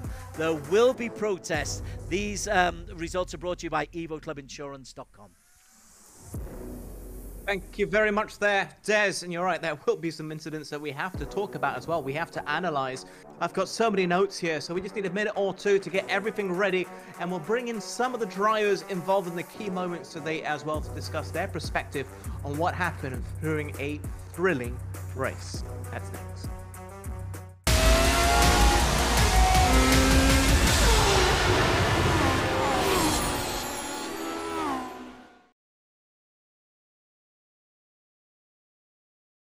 When I switched to pro mileage, I got 47% of savings. I paid 790 for it. Compared to any insurer, the cheapest was 1,290. Pro mileage was the only one that gave me 5,000 extra value to cover, yet still cheaper. My Volvo XC40 1 year premium 6,000 over ringgit. Then I start taking pro mileage. I said, 3,200 plus ringgit. Claim went through pretty fast. I got my car back pretty quickly as well. Called them about 8 o'clock in the morning. I think within 1 hour it came.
So the cool thing about e-racing in esports is you can have drivers go across the different platforms, because if you know how to drive one car, you can pretty much know how to drive another car, even in a different game. There are so many different platforms that drivers, professional, amateur, or completely beginner can try out. Probably the most popular games in the world right now is GT Sport and Formula 1, and that's mostly on console. Great for graphics. Of course, that's probably one of the first things that beginners and amateurs will notice first, right? How pretty it looks on the screen. Gran Turismo basically started the whole competitive e-racing scene. Ultimately, it wasn't the most realistic game. There are some that are more realistic, some that are more arcade game. Gran Turismo has a wider audience and it's easier, it's cheaper as well to play the game. But of course, it's not as realistic as games like R-Factor or iRacing.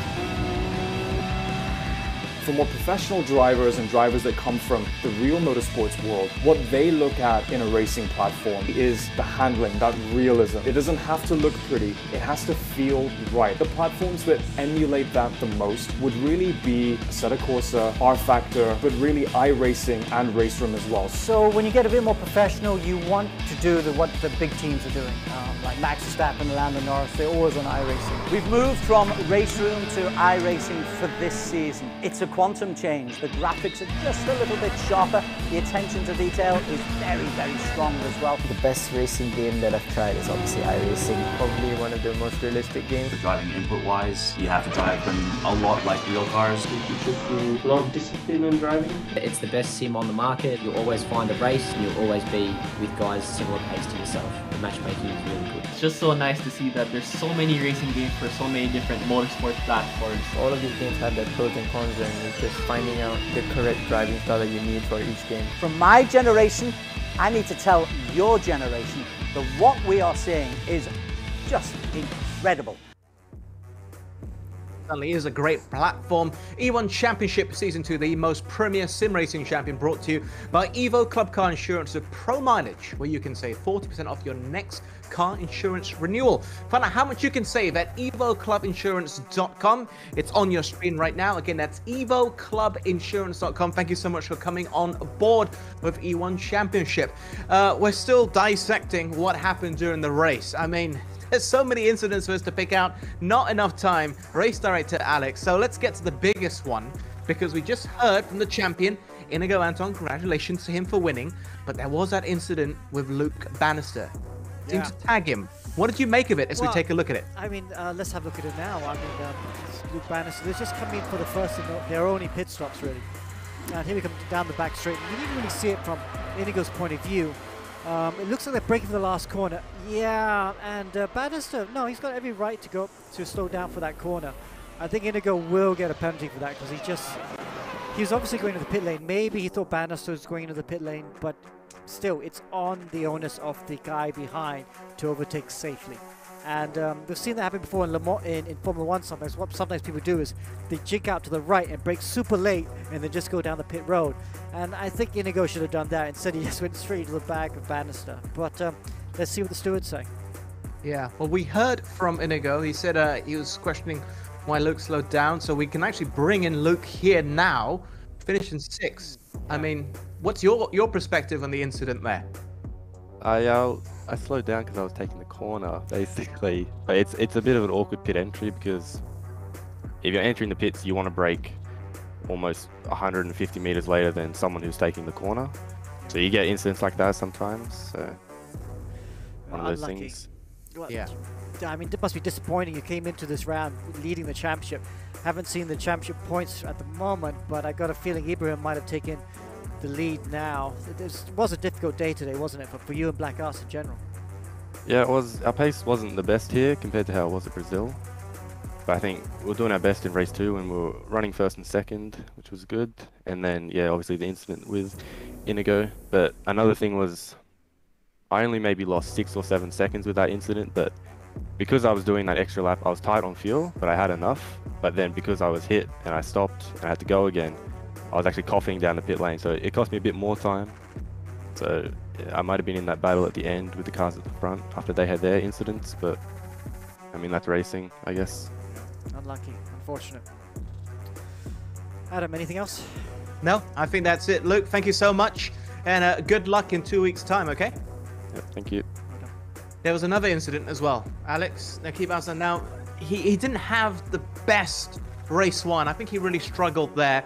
He was trying to make up lost ground, I sense, in race 2, and he was involved in an incident throughout the course of the 30 minutes. Yeah, I think we'll try and talk to Naqib now, but I mean, Naqib's uncharacteristics had a lot of incidents. Normally he's very silky smooth, doesn't make any mistakes, but it shows you how hard he's trying. That he hit the world champions, was it 3 times? So quite a few incidents there. We might get on the instant replay. Yeah, so he's just over pushing a little bit. Here he is. I think this is the race 1 incident, wasn't it? No, it must be race 2. There he is, yeah, where he spun out. So clumsy by Naqib, but we'll talk to him about it as well. He should take some positives though. You know, found a lot more pace this weekend compared to last weekend. Closed the gap on the leaders in what is, you know, not a game he's comfortable with, and still has to learn more. Yeah. Let's bring in Naqib Azan into the conversation. Naqib, not sure if you could hear us earlier. It looked like a tough race 1 for you. We didn't speak to you there, but we're speaking to you now. A couple of incidents. I mean, what we just saw, what happened? Yeah, it was really tricky out there. Overall, I think we were really happy with the improvements we made from round 1. I think we've closed up the gap to the leaders quite well.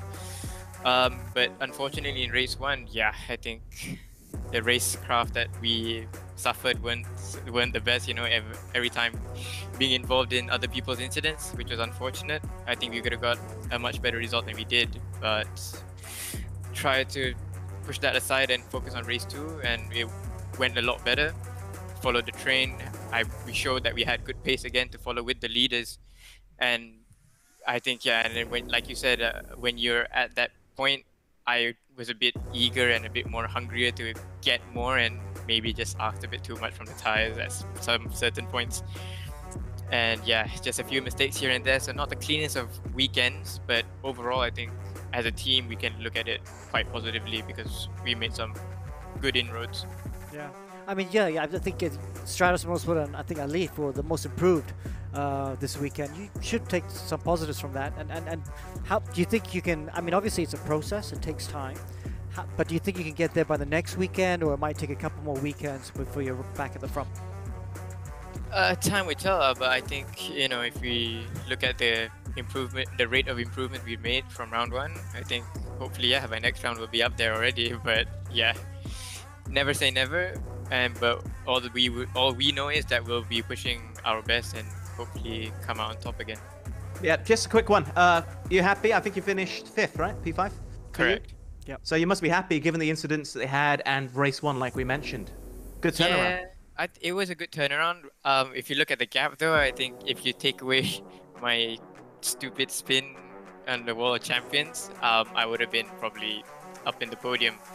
But it is what it is, you know, it's racing, we live and we learn. On to the next one. All right, congratulations on that comeback in race 2, and we'll speak to you again soon, okay? Thanks. I want to also bring up another incident. I think we're going to look now, Alex, Alif and Josh Bowen, towards the end. I think there's about 2 minutes left on the clock. They came together. Another key defining moment. Yeah, you know, just in the last corner, there we are, Josh Bowen defending from Alif. Alif had great pace in race 2, you know, him and his teammate. So there he is going around the corner. Oh, runs wide. Oh, I'm not sure what happened there. I would love to have another look at that. It looks, I'm not sure if it's netcode or Josh actually started spinning in sympathy. Actually, I can watch it on Facebook right now as well. It's got a 20-second delay. I think it might have been a bit of netcode. I think they might have just touched a little bit, and then it caused both of them to spin. So disaster for them, because one of these two would have won the race, obviously. But it's like, who didn't want to win the race? I mean, Ibrahim got so unlucky as well, didn't he? He caught up in that back market. Kifli Offman, I think, changed direction last minute, took out Ibrahim, and then Josh and Alif, we just saw taking each other out. So, yeah, tough for them. All right, you know what? I'm just going to get straight into it with Mahad Alif. Just want to get your perspective on that, what we just saw, and are you in agreement of how Alex analyzed it? I think it's a racing incident at the end of it, because I mean, I was trying to give Josh enough space on the inside because I know netcode would be a part of it, and then we kind of just came together in the middle. So I think that just just and the netcode kind of acted up and spun around, and I kind of exceeded the incident points. So it's unfortunate, but yeah, it's racing. Oh, that's why you got the drive-through. So that explains the drive-through afterwards. But yeah, totally, I think it was a racing incident as well. But Leaf, I mean, you must be quite pleased with that because your pace in the second race was really good. You know, it was there with Ibrahim. I mean, it's a world of a difference from round 1 to round 2. Yeah, man. I mean, I really worked hard in the past week. You know, I really analyzed everything, and I put in a lot of time and effort to get to what I was missing compared to Ibrahim, and I'm just glad that it's showing. You know, with that race 1, but race 2 could have won, but it's still 6 more rounds to go. So yeah, all to play for. Yeah, well done. A lot of ground to be made up. Alif, thank you very much, and congratulations today on what was a very encouraging race. Yeah, I just want to say, Adam, I'm really impressed. I mean, with Alif, because he's a top driver. He's very professional. Oh, he's still on screen. I don't want to talk nicely about him when he's still on screen. Go away. Just joking. But he's very professional, so he's very analytical as well. And the best drivers are analytical, and he's able to look at it and you see, you know, I mean, he was miles off in round 1, and he was really quick in round 2. I mean, like you said, he could have won race 2.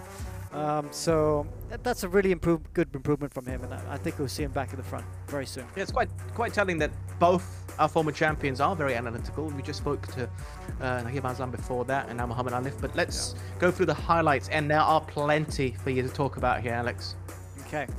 So then, obviously, in the highlights, here we go. The rolling start. I did like the rolling start. It looked great. The cars looked awesome. Dominic, they're leading at the very start. But then, look at this. Oh, Ibrahim, he was one of the first to pit. And he made that strategy work for himself, though I was really worried he wouldn't make it to the end. But then this happened. Inigo Anton spinning out Luke Bannister. Of course, he's under investigation for that at the moment. Then Ibrahim, great pace. Even though he stopped early on older tires, he was able to make some great moves. And here he is, taking the lead from Josh Perwin. And at this point, there was a train of 5 cars. And then this contact with the back marker. Disaster for Ibrahim. But he was very fortunate because then, the lap later, this happened between his teammate Alif, Josh Perwin, and Kalen Chin. And that allowed Ibrahim to finish second. Inigo Anton then would take his first win in the E1 Championship. Inigo Anton for Philippines, the GT Radio Eurasia. But of course, we'll see what happens. Yeah, race controllers still having a look at this, but Inigo Anton is the provisional winner ahead of Mohammed Ibrahim, who also had fastest lap. It's a heck of a weekend, Mohammed Ibrahim. Josh Thomas and Josh Perwin from Safehouse and Blackheart Racing, 3 and 4. Naki Baslan, good result for him, 11 points for P5. Bannister, another solid performance in 6 ahead of Kalen Chin. Ali finishing in P8, but looked very quick. Dominic and competitive, as was Mika Hakimi for Black Wolf, as always. The overall round 2 results: 54 points Mohammed Ibrahim, a first, a second, and fastest in qualification. Josh Thomas picking up 35 points, third. That's consistent. Inigo Anton's first ever E1 Championship victory, asterisk to be confirmed, for GT Radial Asia, means that he picks up 33 points for the round, ahead of Alif, his best result for the season. Josh Perwin, 23. Mika Hakim will be happy with 13 points. Nakib, he's back in business as well. And Miko Nasi provided so many highlights. This was a really, really good round. These results are brought to you by our sponsor, EvoClubInsurance.com, Evo Club Car Insurance with Pro Mileage. Thanks there, Alex and Des. Now, next week, there is no race. There'll be 1 week off, but on the 15th, we do return. And this is where it's going to get really interesting. During our little preview last week of the season in its entirety, this track came up several times, and with good reason. Here's Amanda to talk us through it. Next week, the long-awaited very first Indy Oval race will take place on E1 Championship Season 2 on the world's most famous Indianapolis Motor Speedway in Indiana, United States. It's famously known as the Brickyard, getting its name from the surfacing project in 1909 when 3.2 million street paving bricks were laid. The Indy 500 is an automobile race that is held here annually. In the year 2000, it staged the US Grand Prix when Formula One racing was brought back to the US after 19 years of absence. Together with the Indy 500 and the Brickyard 400, this remarkable variety of events underscores the Indianapolis Motor Speedway's moniker as the racing capital of the world. Stay tuned for more action next week. Same time, same day, same channel. We discussed that track a little bit last week, Alex, but the fixed setups as well. Now that intrigues me. How does this change things? Well, this is going to mean that we're going to get a slipstream race. I mean, the cars are just going to be like this all the way. Because fixed setup, everyone's going to be doing very similar lap times. It's whoever can just be a little bit of a finesse with the wheel to have less drag around the track. So we're going to see really, really close racing the whole way. We're also going to have yellow flags. We're going to have safety cars for the oval race as well. So every time someone crashes, a safety car will come out as well. And make it exciting. It'll be one long race, so double points for that one long race. With a couple pit stops thrown in as well, just to add to it. You are a man full of surprises as the race director. But Des, I'm going to pass it over to you because we have to go through the individual championship standings and also the team championship standings. Indeed, let's have a look at them for round 2. Mohammed Ibrahim, 88 points is the championship leader. That's one heck of a tally already. Luke Bannister, 65, just ahead of Josh Berwin, 63, both Black Arts Racing. Josh Thomas, consistency personified, 58 points, ahead of Kalen Chin. A lot of Aussie flags there. Alif Hamilton, he makes his first movement. The Singaporean current defending champion is on 49, ahead of Inigo Anton, who won his first ever race in spectacular fashion in race 2 today. Miko Nasi deserves some luck. He deserves more than 38 points. And on 30, competing in the top 10, Nakib Aslan and Dominic Ang, the Stratos Motorsports teammates. In the team standings, Flash top of the pile, 138 points. They leapfrog Black Arts Racing. Despite a good week for Josh and Luke Bannister, Flash had a terrific week, and Ali for Mohammed Ibrahim had a 1-2 in race 1. Safe out with Nasi and Thomas deserve a bit more luck. They're just 4 shy of 100 points. Black Wolf on 73. G2 Radial Your Asia, mainly thanks to Inigo Anton's points, but also Joaquim Garrido chipping in. They are on 65. Stratos, Apex, Team EGG, Slipstream, and E-Racing GP Icons complete the 10 competitors. Thank you very much for that, Des. And what about the car? What car have you chosen for the next race, Alex? That's a good thing. We have to change cars because this is a Formula 1 car. It doesn't go around ovals. We have to go with an Indy car. So we're going to the IRR18, Dallara IR18, which is it's exactly the same car as the modern day Formula 1 car. Sorry, modern day Indy car. Great fun. You got the visor, the screen at the front. Fixed setup, like you said, so all the cars are going to be identical. It's going to be thrilling. I cannot wait for that. And a little reminder, once again, there is a 1-week break. So September 15th, mark it in your calendars. Wherever you're watching this right now, it'll be on the same platform. Lots of thrills and spills, keeping our fingers crossed for that. Dana Woodruff will be back in the studio alongside Alex Des and Ammo. In case people are wondering, I'm actually operating for home, which is why we've had some minor broadcasting issues, so we do apologize for that. But thanks for putting up with me, Alex, Des, and Ammo. Awesome. And I have to say, this has been better than I expected. Yeah, no, it's great having you, Adam. I mean, it's been awesome having you there. And hopefully you're back soon. Yeah, I'll be watching with eagle eyes in 2 weeks' time, as I hope you will be at home as well. Stay safe. My name's Adam Carruthers. Till next time.